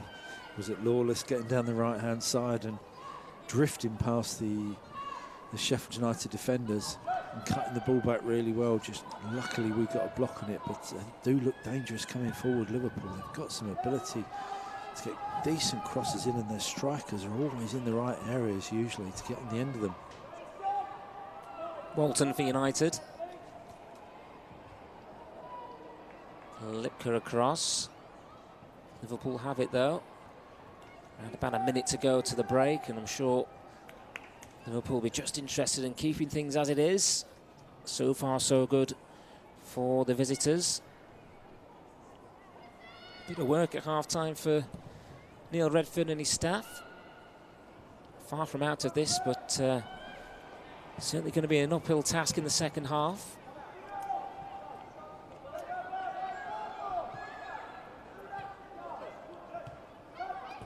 Good challenge by Cusack. Watson thought she might have been fouled there. Well, the referee's giving it the other way. Foul on Daniels. That should take us through to the interval.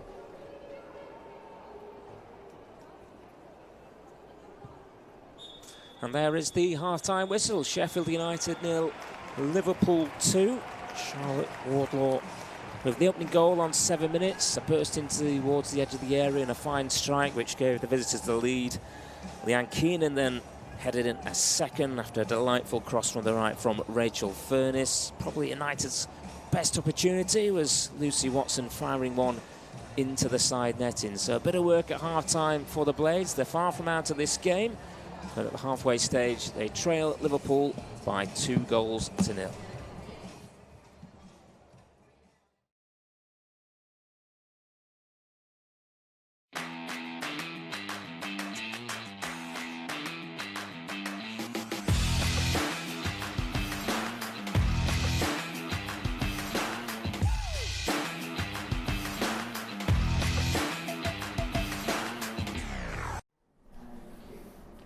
Welcome back to SUTV Live. Now it's half-time here at Bramall Lane with Liverpool leading by 2 points to none.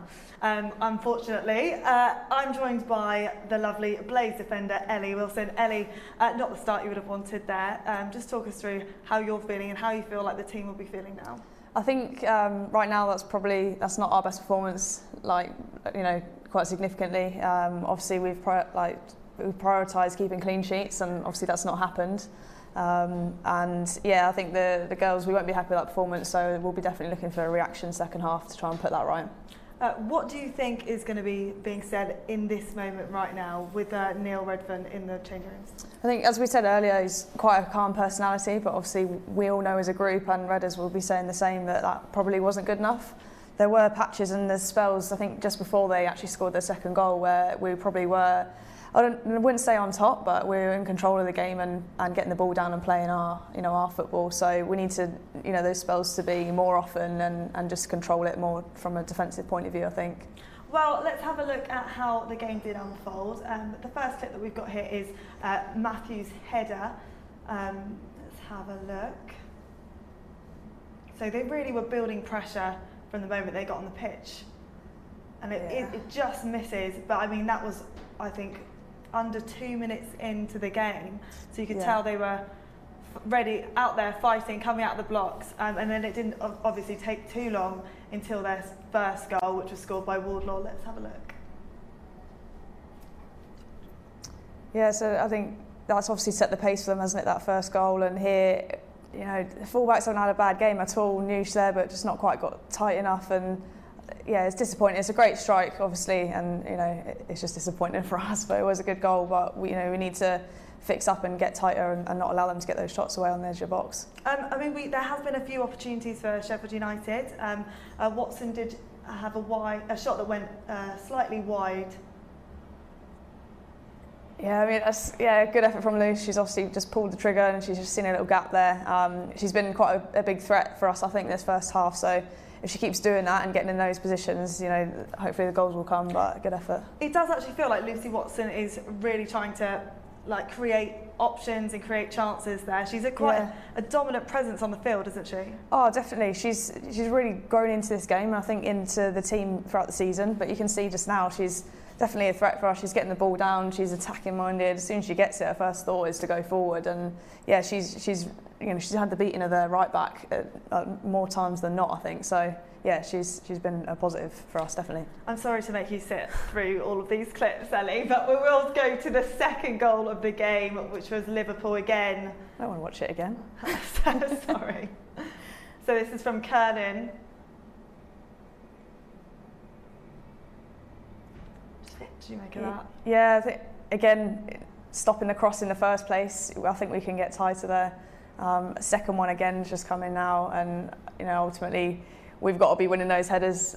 The Jazz Matthews one at the beginning of the game, and that one just there, we've got to be dominating that box, definitely, and I don't think we'll be disappointed with that. What stuck out for me was right after that second goal, they kind of congregated on the pitch just in front of us here. Yeah. It kind of felt like they were having a serious word with each other. What do you think they were saying in those moments? Yeah, I mean, it sounds quite negative just now with the 2 goals, but we've got a lot of experience with the likes of Bradders, Courtney Sweetman-Kirk, and I think we're just taking that moment to just reset.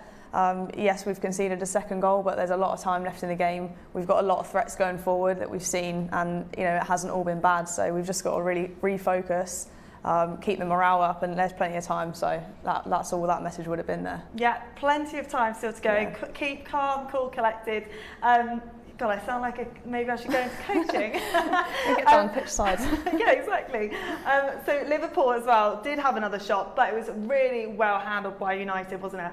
Yeah, it's another good effort here. Like we've done well to block that one, and again the second one as well. I think it was Waltz. I'm not quite sure who got the last clearance there, but bodies on the line. That's what we're about, and it's just unfortunate that we're already 2 goals down by that point. But if they keep that up in second half and we start attacking, positively, then that's more what we're about. And you are 2 goals down at the moment, but it is about just mentally rising above that and going out and just kind of hitting the ground running, isn't it? Yeah, I mean, just in that clip there, the 2 goals down, we're still wanting to fight for it. The girls have got a lot of fight. We've got youngsters that want to come on and prove points, so we've got options as well. But despite the scoreline, I think it's a bit harsh on us at the moment, and we've definitely, there have been positive spells in the game, so we'll fight right to the death. The girls will do that, and by no means will they be, heads down at the moment. They're going to want to come out and fight in and prove a point in that second half. Do you think there might be a bit of a mix-up, a few changes we might likely see in the second half? Yeah, possibly. Like I say, we've got some attacking options there on the bench that Redders, might have a play around with. We've also got some options for the midfield as well. So depending on how he sees it, we've definitely got changes that can be made and players that can come in and have an impact for sure. Now, Sheffield United are averaging around 48% possession across the season so far. Yeah. So they are definitely keeping hold of the ball, but not dominating probably as much as you would like. Yeah. What are the conversations behind closed doors about? It's just a case of keeping hold of the ball, and they'll be really thinking about that going forwards, won't they? Yeah, definitely. I mean, both teams are footballing teams, and we want to get the ball down, which you would have seen in that half. I think we could probably keep hold of it a little bit better towards the middle to final third, and it's just about maybe it's that composure element. The day, the event, game, that kind of thing. I think we can pick passes, more often and thread them through into attacking areas. But definitely we want to get the ball down and play, and recognising when it is on to go long, because that is quite effective for us. We've got a lot of pace up front, so we just need to find that balance. And both of you have got 10 points from 12, so you were in a similar form, it's fair to say, coming into the game. So it is a testament to them, but also you'll be wanting to just come out fighting. And I mean, how do you think it's going to change in the second half? I think, as I said earlier, I don't think this game is anywhere near done, to be honest with you. We've got, like I said, we've got a lot of fight in the team. There's a lot to play for. Points-wise, we're very close in the table. And 2 ambitious teams and clubs that want to, be fighting for that top spot. So Liverpool will be wanting to maintain their form and their lead. But I think we've got a good chance here still, and the girls are going to be well up for it, no doubt. And there's lots of positives to come from today as well. Not only is the women's game being played at Bramall Lane, we're also on SUTV live for the first time. So there's some really great things happening despite the scoreline at the moment, but still stay optimistic here in the studio. Minor detail. Exactly, we'll just ignore that for now. But how nice is it to be here and to feel supported? And how does the club, it is a bit hit and miss with the league sometimes, with the women's side in particular. But how are you finding it here at Sheffield United? It's great to have this display today, isn't it? Oh, unbelievable! Yeah, the support from the club, and obviously now from the fans coming in as well. I think even from losing that first game to Blackburn, the difference of being back at our home stadium and having the home fans in, I think honestly made a massive difference, and that really does spur you on as a player. You can feel that on the pitch. So the support we've got here today is fantastic, and the fact we've had the opportunity to play at Bramall Lane, home to Sheffield United, is just even more brilliant, really. It must mean a lot to you as the players, but also to your families here today. Yeah, definitely. Do you know if a lot of the team have got their families here? Yeah, loads of them. We've all been, sorting out tickets, and more friends and family want to tag along and come and see. And like you say, it's a big game for us in general, Liverpool, Sheffield, this season. But the fact that it's here and at the stadium, and it's been promoted and advertised as well as it has been by the club, it just adds that extra bit of buzz around it. And there's a big buzz around women's football in general, so it all adds up, doesn't it? speaking about the big buzz around women's football, it is great, the progression of the game, but equally, there is still a long way to go. What do you want to see moving forwards for women's football? I think to the continuation of coverage of the games, and that will only help with the support more. I think as it becomes more professional in terms of the clubs and the setup of training more professional teams in the league, that's happened this year definitely. You've got loads of other teams in the league have gone into a full-time outfit, so that just means that players can focus more on their football, maybe not need to work as much. The whole professionalism of the game in general, I think, is on the up. Just hopefully that can continue with the backing and the support from fans and clubs. And that support and the backing really influences the culture within the team as well, isn't it? It really has that influence and gives them a bit more confidence, I imagine. Yeah, definitely. Like you say, the support that you feel from the club is motivating. It makes you feel that everybody wants to do well. We all want to get to that top spot. And I think now is a really good time to be jumping onto that. Like the game is on the up.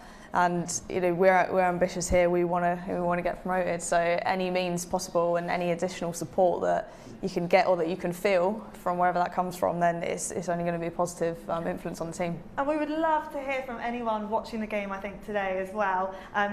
All over social media, we always welcome your comments just to say hello and maybe say hello to Ellie in studio as well. You can contact us on Twitter at SUFC_women, on Instagram with the same tag, and also on Facebook.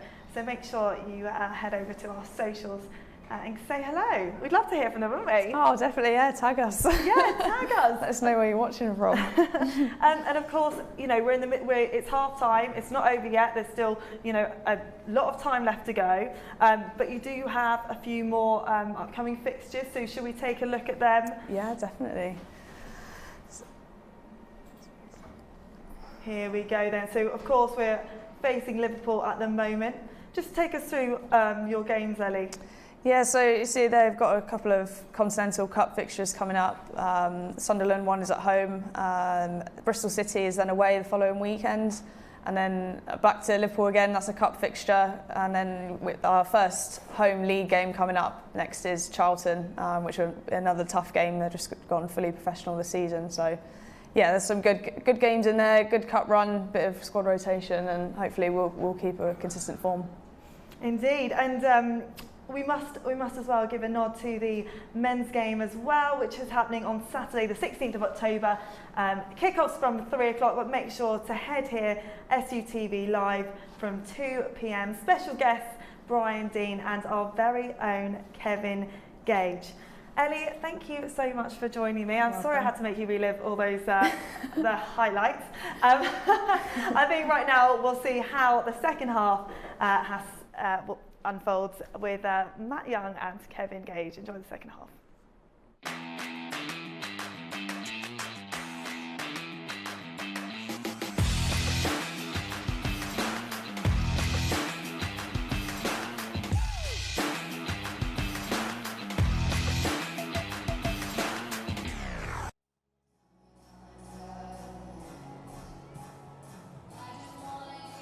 Thank you, Ashley.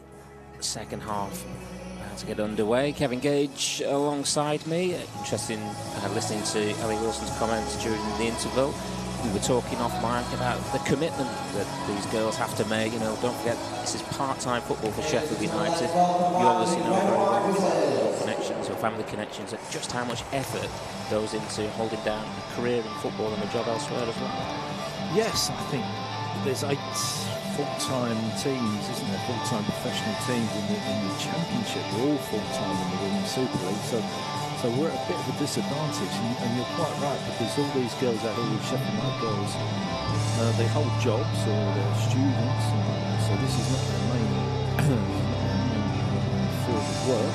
This is basically a hobby for them.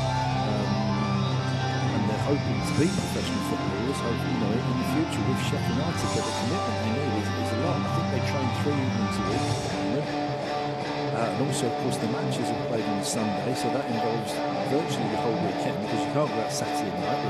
You shouldn't be anyway. You've got a game the next day, and of course the travelling involved going down to as far as to Sunderland and then down to Leeds or down to London. So sometimes there's an overnight stay. So that's all day Saturday travelling for the game Sunday, and then of course you're back to work or back to whatever you do, student life or whatever on Monday morning. So it doesn't leave the girls a lot of free time, so you have to admire their commitment. They want to be part of something, they want to be at Sheffield United, and they obviously want to be full-time professionals in the future. That's the aim of all the girls out there. Just looking at the huddle there, doesn't like there's any changes for Sheffield United. It looks like Bradley Walker, the captain, was leading that conversation. Jess Clark had something to say as well. They're the more experienced heads. They stand out, don't they, amongst the much younger players. Courtney Stewart-Kirk, another one we mentioned as well in the first half. What bigger role will they have to play in terms of dragging Sheffield United back into this contest? Yeah, you look to your experienced players. They will drive the team forward, and they should have the know-how to get on the ball and move the ball forward and get us up the park. And then you look to your Lucy Watsons and some of your other more explosive players to do something in the final third. But as a team, we need to get up. We need to get further. We need to get hold of the ball and impose ourselves on this game, because I think Liverpool have had it a little bit too easy. Maybe one or two tackles need to go in, and we need to press them a bit harder. And when we get opportunities to get strikes and goal and get crosses in the box, we have to take them, of course. But it's going to be an uphill battle, because this Liverpool side, they've surprised me actually. They look a very, very good side. Sheffield United win the first free kick of the second half. Lucy Watson upended. And the Blades find an instant riposte at the start of this second half. It's Watson who will take the free kick, stabbed away on the edge of the penalty area. Jess Clark will come across to try and win it back for Sheffield United. Combative start to this second half. Neil Redfern watching on there. Decided not to make any changes at half-time. Long way to go in this contest yet. And he knows he does have one or two options off the bench, but at the moment, happy with the 11 that started the game, that have done so well for him this season so far. It's quite a youthful bench as well. But then that's how he likes it, doesn't he, Neil Redfern? That's his history. He's come out of academy football in the main, one or two senior men's managerial posts as well. But he's a player developer, as he said in the build-up to this game, and he would rather bring players out of Sheffield United's club development system and try and bring them on, aided by one or two experienced heads that we've talked about already. I don't think it'll be a personnel change if we do anything to get back in this game. I think it's kind of an attitude and maybe a tactical change. As I say, just maybe moving Bex Rayner a little bit further forward and getting people a bit further forward and getting them to play in the Liverpool half. Goal kick to the Blades, and Fran Kitchen, 23 years old, come back for a third spell in August 2020. A former Liverpool goalkeeper clears downfield. Newsham colliding there with Wardlaw, who got the opening goal.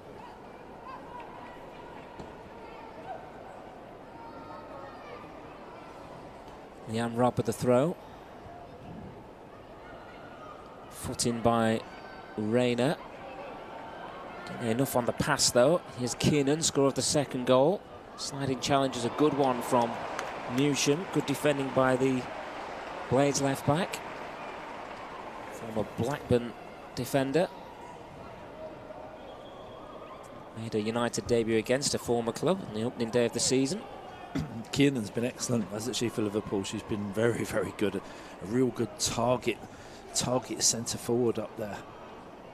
Always looking to get hold of the ball, and strong runner as well when she gets the ball, driving at the two centre backs of Sheffield United. When the ball goes in the box, she's there or thereabouts, isn't she? Getting a challenge on, trying to get something on the end of it.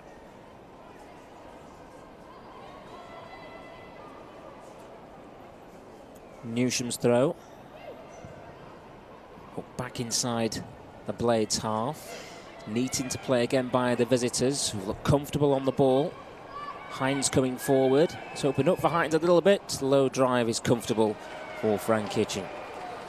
Again, really good play from Liverpool from one side to the other. Little interchange of passing, and Hines driving forward and could have gone a bit further actually. Chose to take the shot, an early shot, and she could have driven into the box and got a little bit closer. But, you know, can't really stop that from Sheffield United point of view. It's just really good attacking play from Liverpool. Quick throw from Watson, and Bex Rayner, well, she did her best there to try and make something of that. Probably been United's brightest spark so far. Back to the Blades in 2021 in the January from Nottingham Forest. Haven't seen a lot of Sweetman Kirk from United point of view as well. She's an experienced player. She's been around the women's game for a decade now. Played for lots of top teams. I think she's ex-Liverpool player as well, isn't she? Yeah. So looking for her to be a bit more influential as well.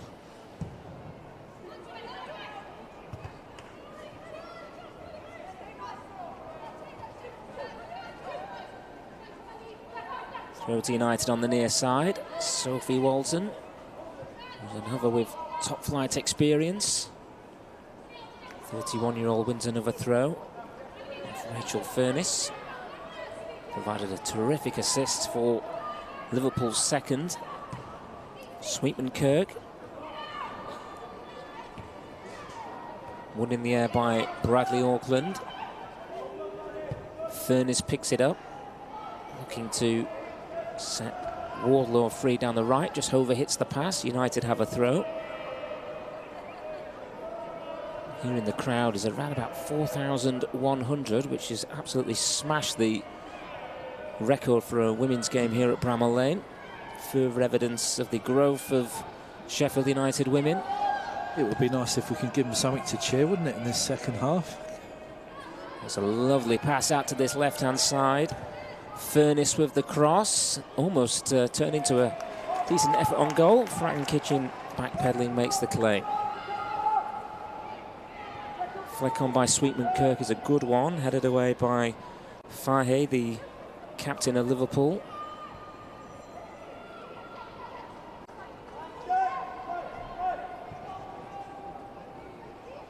Bradley Auckland, Sheffield United skipper. Sends one long into this right channel. It's just going to drift out as Sweetman Kirk was about to give chase.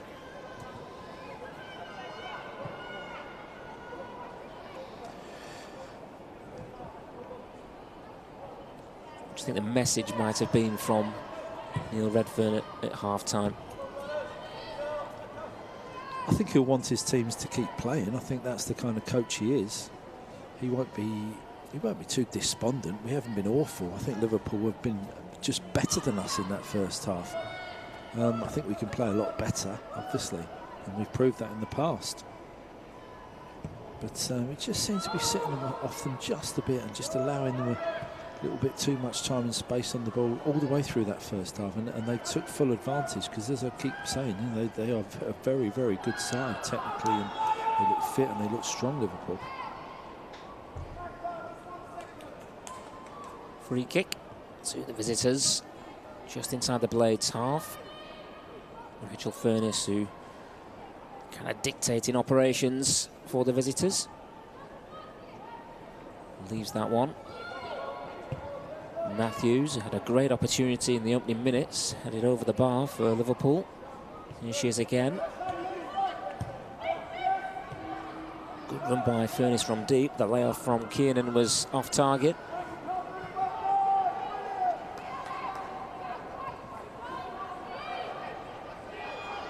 Bradley Auckland again looking to go along. Sweetman Kirk comes short there.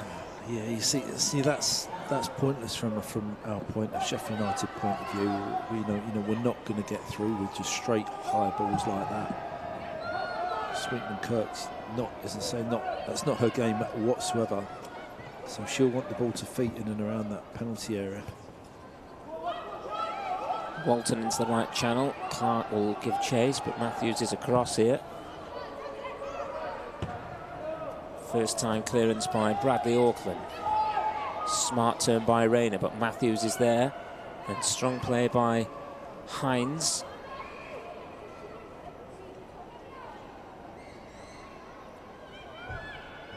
Wardlaw Lovely little touch around the corner to get away from Newsham.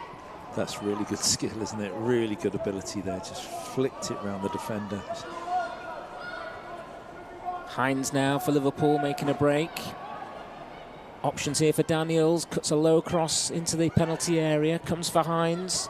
Space to the right-hand side if Liverpool can get the switch on here. Still quite congested in that central area as Lawley sends it to the right-hand side and continues her run. Stepping in there was Georgia Robert for Sheffield United. And now it's United's turn maybe to counter-attack. A very good sliding challenge. Denies the pacey Watson an opportunity to raid down the left-hand side.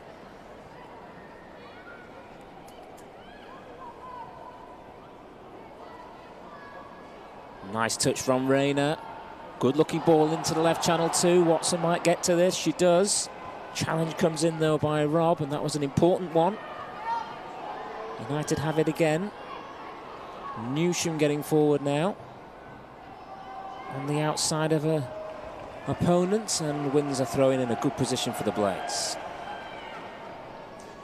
Good attacking play from Sheffield United down that left-hand side, looking a bit more dangerous there. Newsham and Watson working well. But once again, Liverpool defending it very, very well. Been impressed with their right back as well. The girl who got the goal, she's been excellent this afternoon. Attacking-wise and defensively, got some good sliding tackles there on Newsham and Watson. Now United have a free kick in a decent crossing position. Maybe an opportunity here for Neil Redfern's side. Watson and Rayner holding court here over this free kick.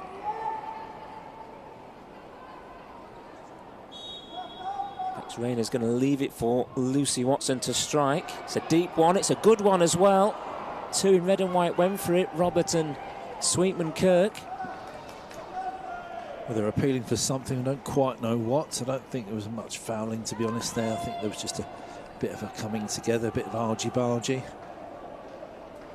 No real fouls committed. You're always going to get that inside the 6-yard box from crosses and set pieces.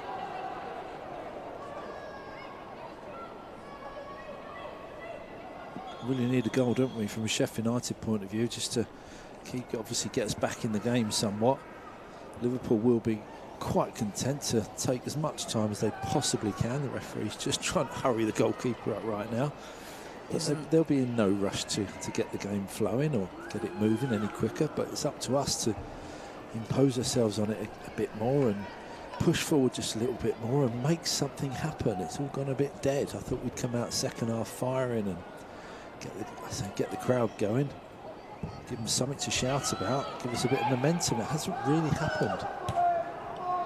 I'm assuming that conversation between Rachel Laws and the referee was about time wasting, but surely by running 40 yards up the pitch to have a conversation, you're playing into her hands, really. But well, I hope she adds a bit on at the end, maybe. Well, we'll see, as Liverpool in possession here with Jasmine Matthews. Back to the goalkeeper once more. Comfortable with the ball at the feet at the back, Liverpool. That's a lovely touch as well by Wardlaw. We've seen that a couple of times now, and she's left Newsham for dead there. She's got options to her right-hand side. Low cross into the middle. Well, Bradley Auckland probably did just about enough there with the challenge on Kiernan. At any level of football, that's just wonderful ability there from Wardlaw. Just on the right back position. I think is she the girl on loan from Chelsea? Yeah. Yeah, I mean, she's showing some real class there. To flick that ball over the Sheffield United player and run round the other side on the volley is really quite something. And then to have the athletic ability and the pace to run away from the defenders there, it's great play. Season-long loan Charlotte Wardlaw made a debut, actually aged just 16 for Chelsea. So she's been very impressive all going through. Obviously, she got the goal as well, didn't she, with that brilliant run. Now Watson with a cross for Sheffield United. It might break here for Jess Clark. The angle's tight. Clark still. And Hines did really well there to get back and make the clearance. Almost an opening there for Sheffield United. Just for a second, yeah, just couldn't quite get the ball under control. just bouncing up around her chest and the midriff. Just couldn't quite get the ball down and allowed Hines to get back and make a good block in the end. Just a glimmer of hope that we're getting through just occasionally. United can just get one back here. Could spark a bit of resurgence, but Liverpool have been effective on the counter-attack, and here they come again with another swift move, and it's Wardlow with a great ball towards the edge of the penalty area. Keenan couldn't get it out of her feet. United clear. Liverpool coming straight back here at the Blades. That's an intelligent pass down the right-hand side.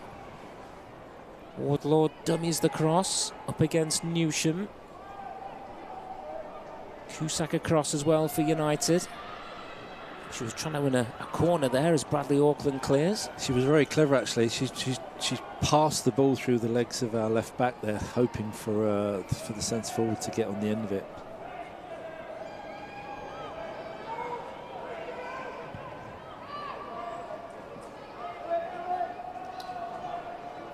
Matthews coming out of defence. Hines. Keenan from distance will have a go. Why not? Yeah, it just opened up for her, didn't it? Once again, I think she could have gone forward maybe 5 yards and got a bit closer, but she saw the opening. You could see what she was trying to do, trying to bend it in that top corner. Sweetman Kirk closing down for United. Sliding challenge by Newsham. Keenan with the layoff. It's neat play again from Liverpool. Can they find a cross? Two in White in the penalty area, and it goes from Kiernan. Decent one.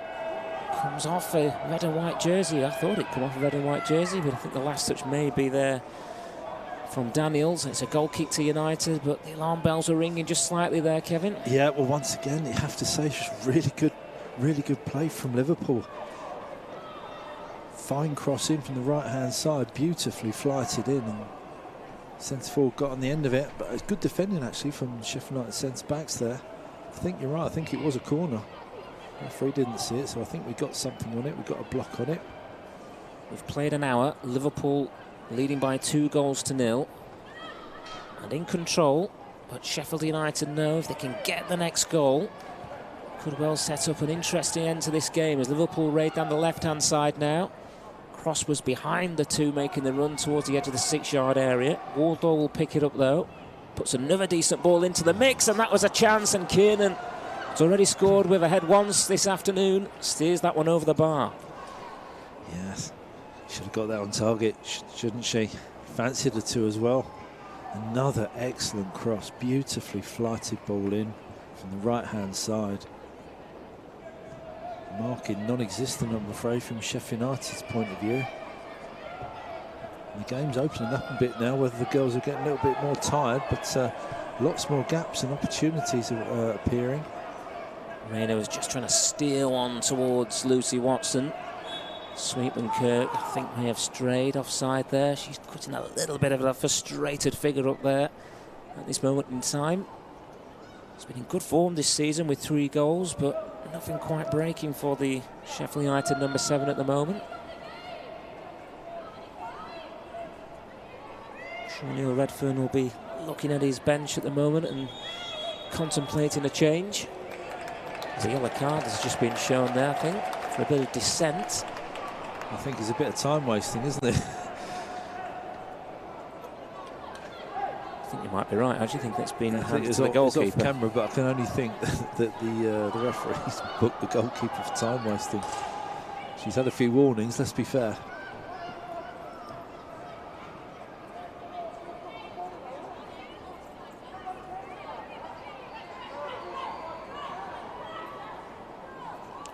Well, they're certainly taking their time over this throw-in as Hines throws it into the central area, and it's switched to the right-hand side. Neat interplay, Keenan with the layoff. Quite enough on it there, looking for Daniels. It was Laws who was booked there for time wasting just a moment ago. Running into traffic there as United make a good challenge on the edge of the penalty area. Now Robert will bring it out from defence. Ball into the channel looking for Watson. It's a decent pass as well. Lucy Watson's got a little bit of work on to get there. And to be fair, that's excellent defending again by Liverpool.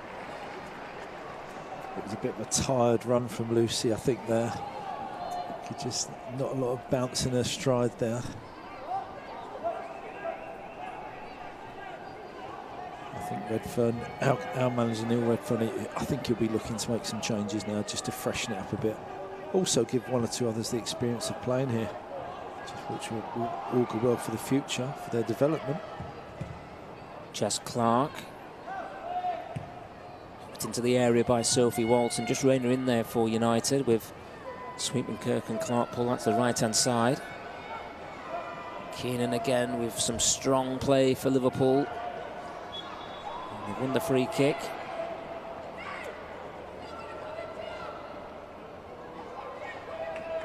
United's bench, I mean, in terms of attacking players on the Sheffield United bench, like we mentioned in the first half, the Blades missing one or two faces for injury and international duty. Well, Alethea Paul is an attack-minded kind of attacking midfielder. She could come on and do a job somewhere. Now she's back fit. Charlie Doherty is a youngster, 18 years old. She's right-footed, kind of right winger, right midfield. It would be nice to see her get a bit of a run out, maybe.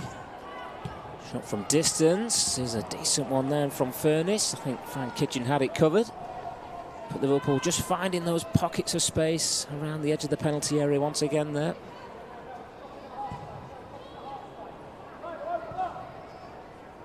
Watson looking for Rayner. Challenged by Robb, and then a foul, I think, by Newsham. You've just seen one or two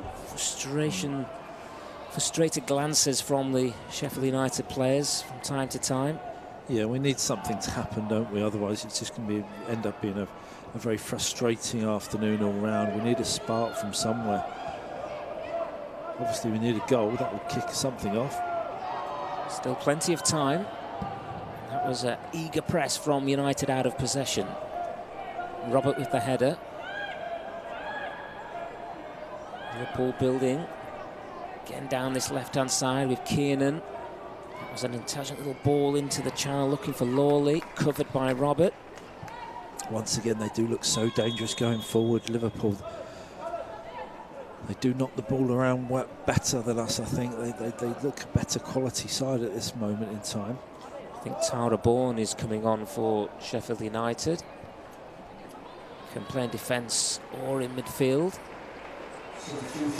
Sophie Bradley Auckland is coming over for a conversation with Neil Redfern, captain and manager. So maybe a change in shape there. The player coming off is Sophie Walton.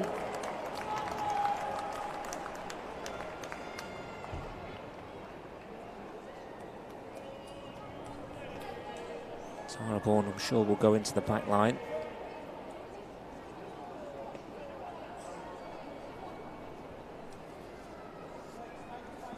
Player who's joined Sheffield United on loan from Manchester United until the end of the season. 18 years old, just recently signed a pro deal with Manchester United. They've got high hopes for her. No free kick on Clark. Keenan has pulled wide here for Liverpool. Here's Lawley. Lawley with the cross. Steered away by the Blades, by Lipka. Wardlaw. Furness. Lovely little turn. Holland is wide now for Liverpool. And goes the cross. Good spell this for the visitors. Important interception needs to be made here. I think a flag's gone up, and that will be music to Sheffield United's ears as Lawley took aim there. Yeah, I think it was a foul. I think we actually did very, very well to intercept the ball and just nudged off the ball. Just over 20 minutes remaining. Frank Kitchen's clearance. Second balls are just falling to Liverpool at the moment. They're controlling this game really well, in fairness to Matt Beard's side. What can United do here? Rayner trying to slot a ball in behind. It's a good one for Sweetman Kirk, who takes it first time. Well, Courtney Sweetman Kirk timed the run to perfection. Was she just offside? Have they given offside? Yeah. A great ball inside the fullback from Bex Rayner, but Sweetman Kirk just went a little bit too soon. Just out of our camera shot there, we can see the flag has been raised.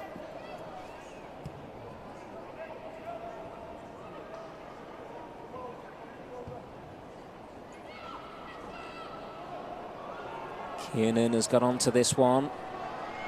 She's been very impressive, such a willing runner there. It's a brilliant break. The cutback might come to Furness to drill a low shot towards goal, and Frank Kitchen had to gather that because Kerry Holland was ready to follow in then. Once again, Liverpool showing their class, you know, on the counter-attack. Every time they go forward, they seem to get a good cross in or a shot at goal. They don't waste their opportunities when they get the chance. We're sometimes guilty of giving the ball away a little bit too cheaply. Nice play though on that occasion, and Watson thought she timed the run, but the flag has been raised again. Okay, Blaze fans, today's official attendance is a record-breaking 4,100. Yeah, 4,100 you may have just heard in the background. In attendance. Great effort from the Blades fans. Well done to everybody who's here. And thank you for watching for people who aren't here and able to watch it on SUTV or YouTube or whatever format you're watching it on. Let's hope we get a goal or two from Sheffield United to make it worth everybody's while. And well worth looking at the fixture list as well. Sheffield United normally play their home games at Chesterfield's Technique Stadium, which is a terrific facility.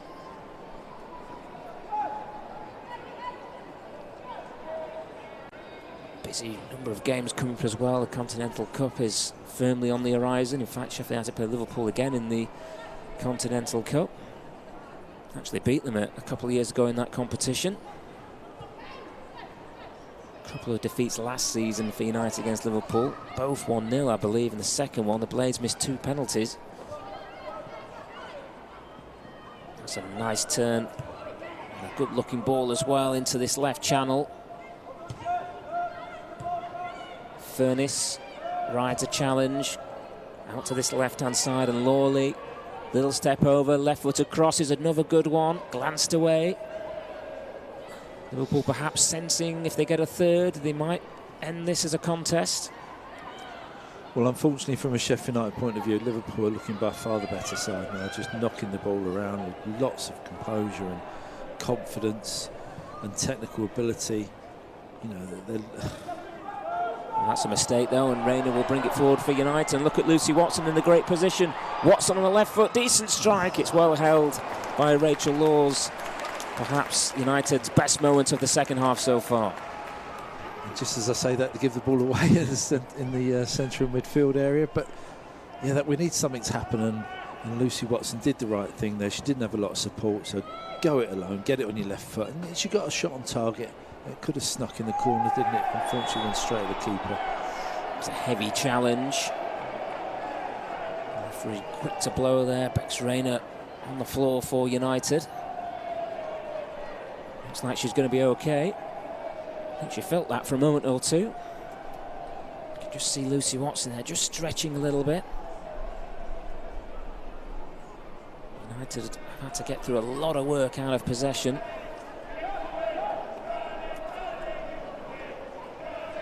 Cusack and Watson stood over the free kick. Don't really think you need a wall there, to be honest. I think she's at least 40 yards out, Bex Rayner, as she lines this up. I can't think for 1 second she's going to shoot. And it goes into a crowded penalty area. It's a half-decent flick on, and Jess Clark just felt, I think she was blocked off there. She tried to read that glance from Sweetman Kirk. Furness, experienced head, just keeps possession. Combative Cusack gets a foot in. I think Liverpool maybe thinking about a change here. Matt Beard has got a piece of paper in his hand. He's just having a chat with a couple of his players down that near side. 5 subs permitted. You can name up to 9 on the bench as well. Kiernan runs into Sweetman Kirk back there doing some defending. Was a little bit short on the back pass, but Frank Kitchen did really well. And Watson in a tussle with Robb. Liverpool clear. It'll just trickle away out for a throw, despite the attentions there of Kerry Holland. Just over 15 minutes remaining. If there is to be a comeback, it's going to have to be a moment of inspiration, you think, pretty soon? Yeah, time is running out a bit. Apart from sporadic attacks, we haven't really put any real pressure on the Liverpool defence. Haven't got enough shots at the keeper or efforts at goal. Liverpool just have a player down on halfway at the moment, so breaking play. They are planning a change though. I think Georgia Walters is going to come on very soon. But I think Sheffield United will be a little bit disappointed with their display this afternoon. I think they can play a lot better than this. And it's been highlighted because Liverpool have been an extremely good side today, I feel. They've shown a lot of quality, passed the ball around really well. Obviously got the goals, they've had other opportunities. They've looked the more composed and dominant side. They've looked just a couple of levels above us all round the pitch, to be honest.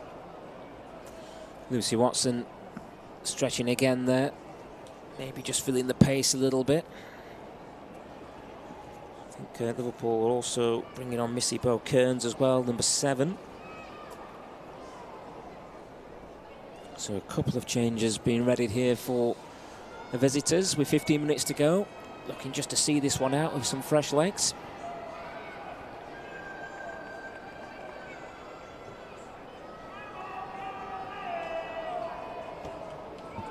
Well, there's going to be a lot of injury time, isn't there?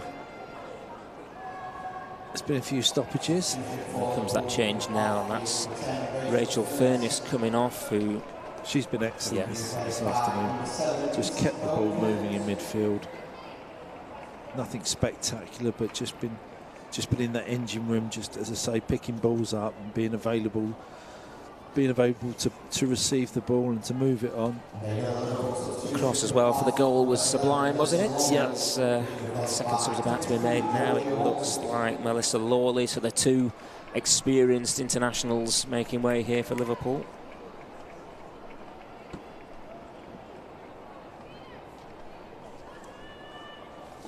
That's Georgia Walters coming on, wearing 23.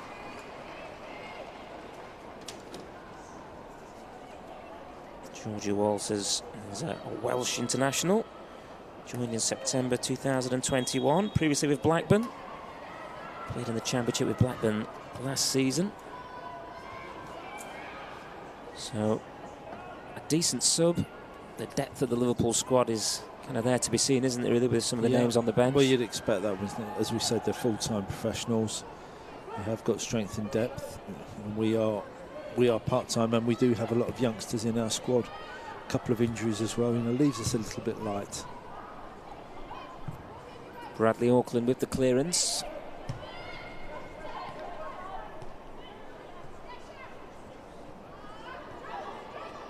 This is Wardlaw on this left-hand side. She can play anywhere, can't she? Looks like she's won a corner kick there of Tara Bourne. I think she's been the pick of the Liverpool players this afternoon. Certainly you can see the top-flight pedigree of Charlotte Wardlaw. Looks like to have a big future in the game, the Chelsea loanee. Ever present so far for Liverpool in the Championship this season. Corner kick then for the visitors, hold a 2-goal advantage. Stabbed away at the near post. Just going to stay in agonisingly, right up until halfway almost. And Matt Beard, the Liverpool manager, will be no rush to get this game back underway as Liverpool try and close it out and look to hit top spot for 24 hours at least.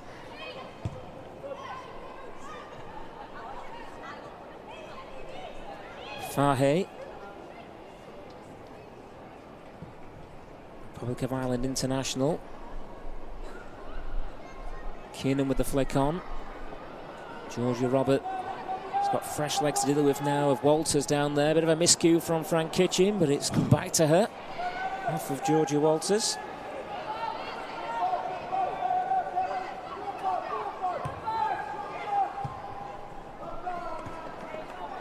Things just not quite knitted together this afternoon for United. That's indicative of our whole display this afternoon. A nice ball up to Sweetman Kirk and tries to lay it off one touch and just completely goes awry. You know, it just hasn't quite worked out for us this afternoon. We haven't got our passing game going. Flick on by Taylor Hines. Kitchen with the clearance for United.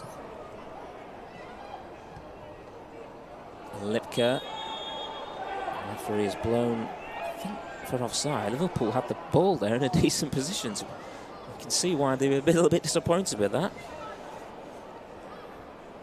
We're protesting our innocence, but the lines person, assistant referee, is quite adamant that it was offside. But as you say, Matt, I think we could have just let play on, to be honest, but we brought it all the way back. The assistant referee, Charlotte Sparling Haythornwaite, on this near side with the flag.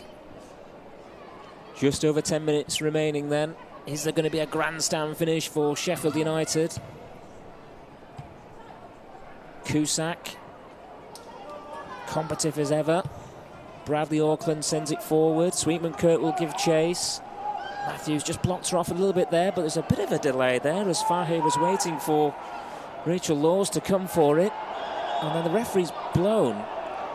With Liverpool having 2 players down, Sweetman Kirk holds her arms aloft there. I think she thought she might well have picked up the ball, but there also seems to be a lot of concern here for Rachel Laws in goal. A bit of confusion. I think the goalkeeper let go of the ball, thinking that the foul had been given. Sweetman Kirk thought the ball was in play, so tried to nick it off them. And just a bit of a coming together. I think the whistle was blown after Sweetman Kirk had the ball, so maybe the referee was just playing an advantage, I don't know, and then decided to blow. I really don't know. That's something and nothing. I think the correct decision is probably to just stop play and take stock of the situation. But Sweetman Kirk certainly thought the ball was in play and just tried to nick it around the goalkeeper, and I think just caught her on the follow-through. Experienced keeper Rachel Laws has a WSL title-winning medal with Liverpool from 2013 when she was on loan from Sunderland, former Reading goalkeeper. But it's another opportunity for Liverpool to slow the game down, of course. She'll be in no rush to get up, I wouldn't have thought. I don't think she's too badly hurt, to be honest. And they've got a very able deputy in Riley Foster on the bench, who United will know well because the Canadian saved a penalty against the Blades last season. It looks like Liverpool are going to have to make this change in goal. And Riley Foster. Well, if the keeper is keeper is injured, I think it might have been her own player who actually did the damage. Because Sweetman Kirk certainly wasn't in the wrong by any stretch of the imagination for going for that ball. And I think the defender collided with the keeper there, which has obviously come off worst. She's going to be okay, but it's certainly there was a lot of concern initially from the Liverpool players. Rachel Laws back on her feet. I wonder whether this change will still be made, though. And we are going to see a decent chunk of stoppage time, around about 7.5 minutes remaining.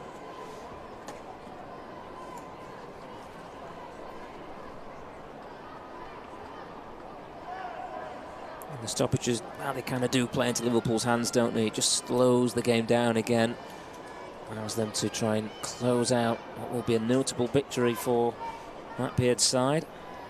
Yeah, we haven't really built up any momentum at all, have we, in this second half? As I say, I thought we might come out with a little bit more fire in us, but maybe you can put that down to Liverpool just killing the game off a bit and being able to control possession and stop us in our tracks. But haven't really troubled the keeper or the defence at all. 1 or 2 flashes from individuals. Lucy Watson got through a couple of times with a shot on target, but nothing really. No sustained pressure at any stage of this second half. Well, Riley Foster may well have thought she was going to get an unexpected opportunity to play at Bramall Lane, but Rachel Laws has recovered sufficiently, and we're back underway. And United have a throw on the near side. Bradley Auckland.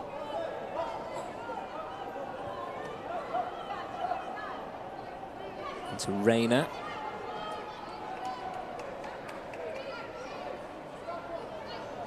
Bradley Auckland back to Rayner once more. And she provide a spark of inspiration as the ball sent into the right channel. Free kick against Sweetman Kirk, who again cuts a frustrated figure for Sheffield United. Absolutely nothing's gone right for her this afternoon. Hasn't got in the game at all, I'm afraid. Such a key player as well for United. 3 goals this season. Courtney Sweetman Kirk, and one of the focal points for the Blades. One of the few experienced head in this side. She got a 12-minute hat-trick against Middlesbrough last season in the FA Cup, so that's the kind of damage that she's capable of. She gives chase again here. It might just stay in play. Well, that kind of just sums up the afternoon. It almost stayed in play for the hard-working Sweetman Kirk. And Liverpool, as you'd expect now, with just over 5 minutes remaining, no rush to restart this game. I think they're going to make another change, in fact. Ashley Hodgson is getting him ready, but United probably going to make the change first, and it's great to see Thea Paul back in red and white. Had a long layoff with an ACL. She was in the matchday squad at Palace last week, but now back on the park. Great history with the club, of course. Scored on this ground for Sheffield United against Aston Villa, 2018 now. She's given great service to the Blades. Great to see her back in action again. Versatile operator. Can play in defence and attack.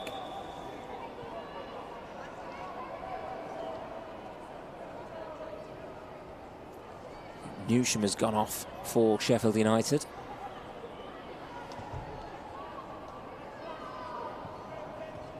Bourne in towards Lipka. Cusack gets a foot in. Cusack then commits the foul on Kerry Holland.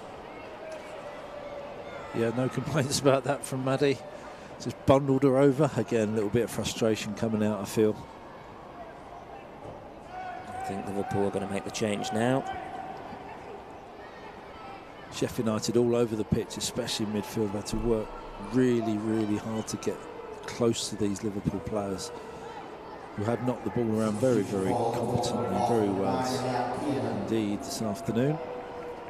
There's that change that we spoke about a couple of moments ago.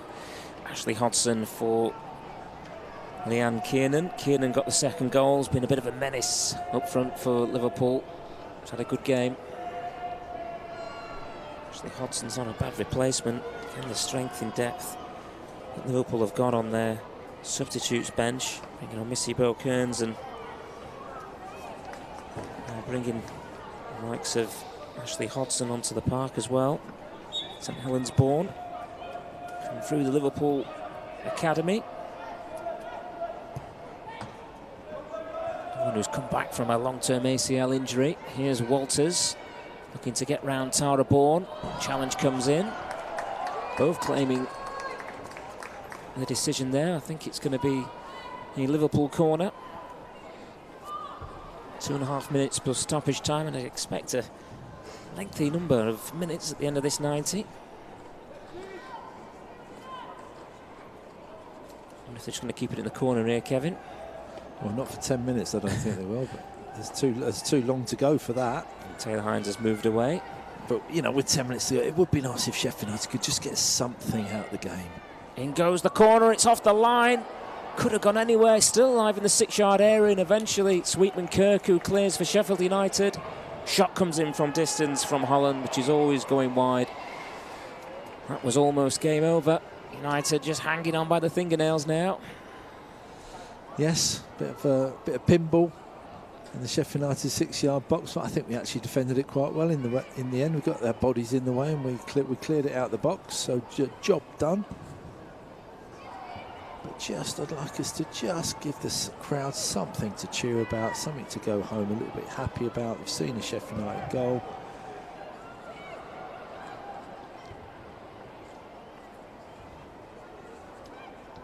Maybe an opportunity here for Watson. The referee's brought it back, and I'm not quite sure why there.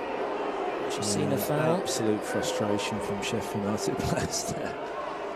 I think the ref's been a little bit picky at times, shall we say. Bex Rain, I think, probably just sums it up there. She smashes her thighs in frustration at that decision. Sometimes referees just got to let things go. You know, it's a physical contact game, isn't it? Players are going to bump into each other and muscle each other out the way at times. It's only natural. Time running out on Sheffield United. It's almost job done here for Liverpool into the final minute, although a lot of added time you'd expect at the end of the 90. Interesting if United could get one now. It would be a bit of a grandstand finish, potentially. Yeah, I think you said more out of hope and expectation. I can't see it happening the way the game's going at the moment. You know, Liverpool have kind of dominated this second half, both in possession and with the chances made. Unless they make a horrendous mistake at the back, I can't see us getting through their defence. Well, this is time wasting to the extreme, isn't it, from Taylor Hines? I mean, the goalkeeper's got booked for less than that, I think. Walters. 7 added minutes. Kevin, I'm not surprised. Probably could have been more. Jess Clark just couldn't evade the attentions of Hines, former Everton player. Sends a long ball over the top. Get one now. There's still time. There is. And let's hope we can get one in the next couple of minutes and set up a grandstand finish. The game management of Liverpool has been impressive, we have to say, as frustrating as it has been from purely a biased point of view. Paul with his throw for United. Minute into the added 7.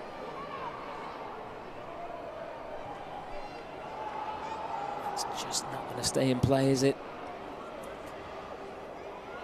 Yeah, I think that's been the story of our game, hasn't it? Just not quite there, just not quite the quality when we've absolutely needed it. I think Liverpool have just been a little bit sharper than us all round. They've been a little bit stronger, a little bit fitter, a little bit more organised. Technique's just a little bit better, passing's been a bit better. And so small margins make a huge difference. Referee's in the way again there.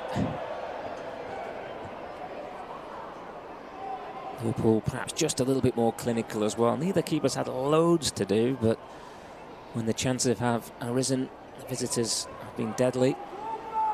Strike from distance from Wardlaw, got the ball rolling, then a header at the far post from Kiernan made it 2-0. I think United have been largely restricted to long-range efforts.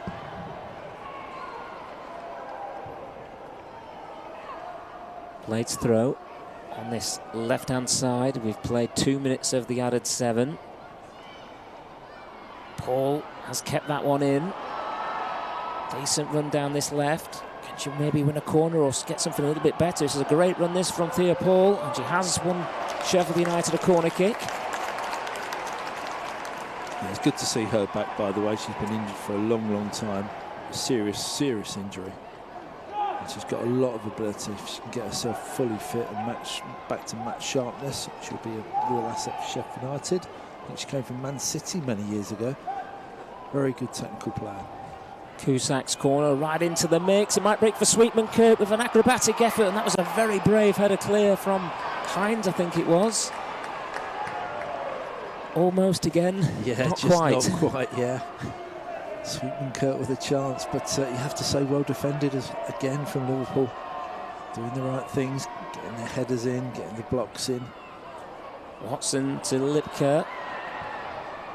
Gives the crowd something to shout about. Can we just press on now, keep this momentum up, get the ball in the box? United not giving up, not by a long chalk. Here's Bradley Auckland. Sweetman Kirk goes down. She gets the free kick as well. And I don't blame her for doing that, to be quite honest with you, because it's quite obvious what Liverpool were trying to do there. Just waste a bit more time. And I think she's probably making the point. Why is the card not being shown? She's making a great point, and she's exactly right, because the Liverpool defenders shouldn't be stood there. You have to retreat 10 yards. You can't just stand doing there. it. I mean, you have to admire the game manager, but it's up to the referee, isn't it, to kind of put a stamp on it? Exactly, yeah. It's a bit cynical, isn't it? And you're right, the referee could stop it in an instant. Watson is trying to shape to shoot there. Now there's a counter-attack on here, and Liverpool could finish it off here. Missy Bokerns, a substitute. She's clean through on goal. Forced wide a little and dragged the shot wide of the post when perhaps maybe there was a pass on to Taylor Hines, who had made a break to the left-hand side. Yeah, I think she just ran out of steam, didn't she? She had a long, long way to run there. Just got a little bit overexcited, just thought she'd get a shot in early. She could feel her. Thea Paul had an excellent sprint back, really putting the pressure on her. Maybe something off the ball here, which we were following the action. Lucy Watson cramping up. We've seen her having to stretch out a few times in the second half. It's got through a lot of work. Yeah, it's understandable. It's a big old pitch, Sheffield United. And obviously there's the there's the emotional aspect as well. I think that takes it out of you sometimes when you build yourself up for such a big occasion like this for the Sheffield United players, and the emotion gets to you and it just drains you of a bit of energy towards the end of the game. So I think that comes into play at times. 5 of the 7 added minutes have been played. We're going to get some more added time quite clearly now as well. We could be here all night at this rate. I think Lucy Watson's race is run, as they say. I think it'd be very wise to get her off now. Yeah, it looks like we're going to see Tamara Wilcock, another to come through the ranks at Sheffield United. I think she top scored in the development team last season. Debut back in April against Crystal Palace. Came off the bench in the win over Watford this season. Looks like we're in for a bit of an extended delay as well, unfortunately. Could well be a bit of a nasty injury.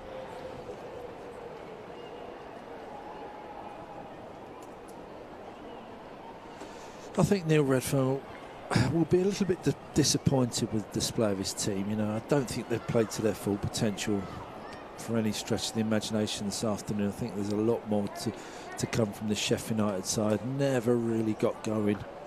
Never got built up a head of steam. As I said earlier, that might be credit to Liverpool to stopping us playing, but I think it's more a case of we just couldn't get our game going together today.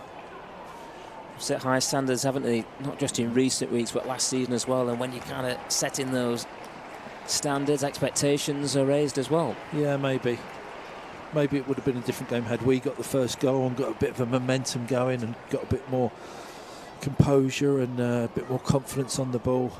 I think that probably that early goal, you know, just rocked us a bit, maybe stopped us playing. Carla Humphrey's going to come on. It's a bit of a short burst from Ashley Hodson. Hope she's okay. Didn't need the stretcher, which is a good sign, I suppose, especially when you see someone hit the ground like that. But her cameo is over. Carla Humphrey has come on.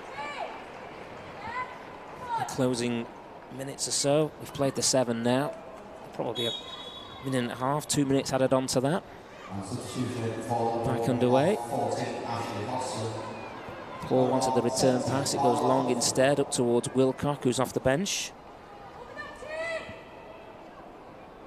You mentioned it earlier about getting 1 or 2 of the younger players on just for the experience. I mean, Tamara Wilcock will really relish this, I would imagine, 17 years old. Yeah, exactly. Whether you're on for like a minute or 10 minutes or 20 minutes of the whole game, it's just an experience. She'll have experience from just being in and around the team and doing the warm-ups and being out on the grass as well. Even if you don't get on, it's just a nice emotional day for them all.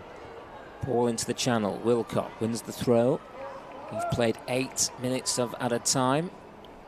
The referee has just checked her watch. Can United maybe find a consolation? Bourne, Manchester United loanee. Bradley Auckland sends one long. As Sheffield United look to maybe find an opportunity. Wilcock was closing in. It's into the arms of Rachel Laws, and that might well be it. Kevin Gage. Just not really happened for United this afternoon. No, but it's not the end of the world. We've had a really good start to the season. We've been beaten by an excellent Liverpool side this afternoon. Like a foul on Jess Clark, and you can see the frustration. The referee is probably given Sheffield United absolutely nothing this afternoon, without sounding too biased about that. It's not been the greatest of performance from the official. Not sure it would have changed the scoreline too much, mind you, as Clark sends in a low cross into the near post as United go in search of a consolation. It's 9 minutes we've played now.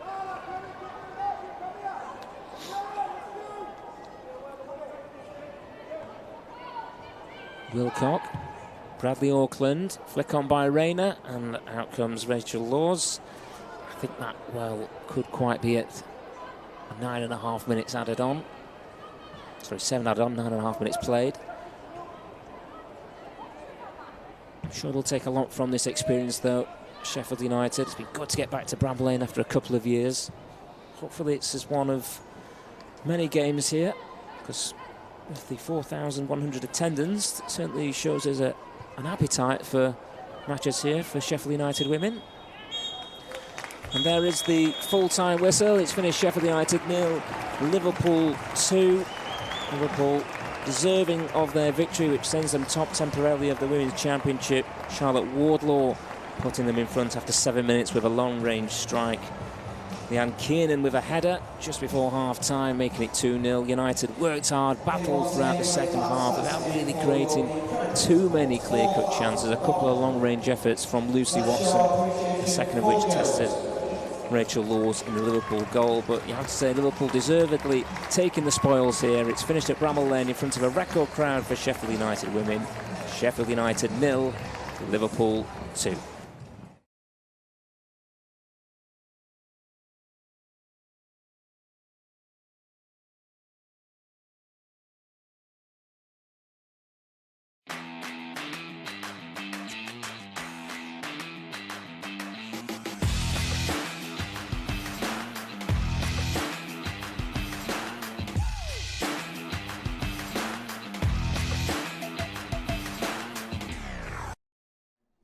Welcome back to SUTV Live. I'm joined by Blaze defender Ellie Wilson. Ellie, I mean, it was a tough watch, especially the second half there. How are you feeling? Yeah, it's disappointing. Obviously, we would have hoped to have got more out of that game.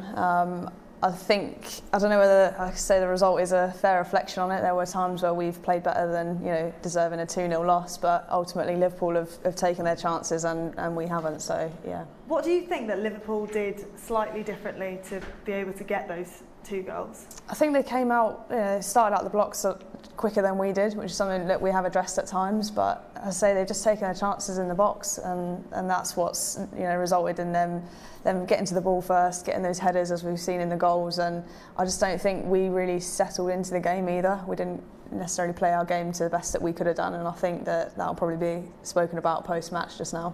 Yeah, what do you think those conversations are going to consist of at the moment? Yeah, I think it's difficult to say. Obviously, it'll be mixed emotions. People are going to be pretty down right now about the result, and ultimately we've just got to use that to spur us on for the next game. So all is not lost, off one match in the season. It's a very tight and competitive league, so there'll be a lot we can learn from that game for sure. Obviously, we sat and watched the game together. You were going, I really just want to be out there. I want to be out there. And it was great. It's been a great occasion today. We've had a record crowd of, I think, 4,100 people here. Yeah. There's been time on the pitch for lots of players. I mean, that must be a great experience for them, right? Yeah, massively. Obviously, Tamara Wilcock just came on at the end there, so really good experience for her. Thea Paul, obviously, an obvious mention now. Like, she's been out a long time with ACL. Horrible injury, and yeah, she's done really well to come back from that, so I'm pleased, obviously, with the same injury, to see her back out there, and I hope she enjoyed that moment because she deserved that. And hopefully not too long until we see you on the pitch as well. Hope so. Let's take a look at how the second half did unfold. Sheffield United having a half a chance here, quite early on in the second half this was. Yeah, I know, just haven't quite connected with that. Obviously loose over the ball there, decent ball in, and I thought G Roberts was going to get on the end of that. You see, obviously with her height and there's something about it she is, I thought we just need a little touch there, but we didn't quite get it. So. And yeah. Liverpool still really building the pressure. Our second clip here is Kernan's shot that just went slightly over the top. Yeah, that's it. Kernan, obviously, she's been a bit of a threat, and we said that at half time, just getting closer to the ball and stopping them either getting the crosses in or those shots in. So that was nerve-wracking watching that. I didn't like watching that, but luckily it's gone over the bar. And Liverpool did seem to win quite a few headers, especially in the box. This is the next chance that they had. Yeah, again, from wide areas, getting the ball in. We said it a couple of occasions, just getting tight and stopping that ball, but we need to be tighter to our players in the box, and like I said, that's where I think the fine margins of this game, have been quite decisive in that sense. Like, we need to just make sure we're first to those balls, whether that's defensively or offensively, and I think that'll be addressed next game. Generally, we've not been too bad, and we have had clean sheets, so it is literally, you get one chance in this league, you have to take it, and Liverpool have done that today on occasions. Exactly, like you say, you've had such a good run of it. This is just a little bump in the road, as it were. That's it, yeah, just a little bump in the road. We would have preferred it not to have been against Liverpool, granted, but like I say, it's a tight league and there's a lot to play for still early doors. So. Exactly, and there were some chances made from United. Yeah. Sweetman Kirk here had a shot, but was... Yeah, nice ball through there. Almost, you wonder whether she could have taken a touch across the defender and just seen what would have unfolded, if she'd have managed that touch. But to get a shot away early doors, the keepers obviously had to make a save, and you want your strikers just getting shots on target. So, yeah, not a bad effort. And Watson here as well. We can take a look at what happened here. Yeah, at least I knew as soon as she picked the ball up in that area, she was going to shift it onto her left and want to get a strike away. And she's done that in training and in games already. She's netted those before. So, yeah, again, another shot on target. We've just got to sharpen up in those areas and create more of them, I think. Do you think that will be a focus, those areas in particular, in training going into your next fixture? Yeah, I think so. I mean, we spoke about it just during the game that there seemed to be a little bit of a gap between sort of midfield and then final third players. So maybe that's an area we could address. I think the size of the pitch might have played a factor in that, and obviously as you fatigue, you kind of start dropping off a little bit to protect, our own goal in that. But that'll definitely be something we can work on. I think just bridging those gaps and just get back to playing how we play in that third. Do you think that would have been, I guess, an element to today's game is the pitch size? That actually does make a huge difference, doesn't it? I mean, I don't know the dimensions off the top of my head, but looking at it, I feel like it's bigger than Chesterfield. So, but it is, obviously the same for both teams. So I think it's bigger than Liverpool's home ground at Tranmere. So that is a factor, and it will affect how the game unfolds. But we like to get the ball down and play and be expansive. So on the other hand, you say, is it disadvantage because you've got more running to do, but is it an advantage because you've got more space to play? It's one of them. So I think just the nature of how the game went and being 2 goals down at the time that we were, that might have encouraged us to drop off a little bit when normally in another game we might have been firing forwards and a bit more on the front foot pressing wise. So I mean, they did have a few chances in the second half, but we managed to defensively keep them away from scoring another goal, so that's a positive as well. Yeah, that's it. Like I said, we want to be keeping clean sheets, and defensively is something we want to nail that from the back and then progress forward. So the fact that we've tidied up in those areas throughout the half is obviously a positive to take away. Yeah, definitely. So not the scoreline that we would have liked here at Bramall Lane today, but we were beaten by an excellent local side, and it was a great occasion here, right here at Bramall Lane.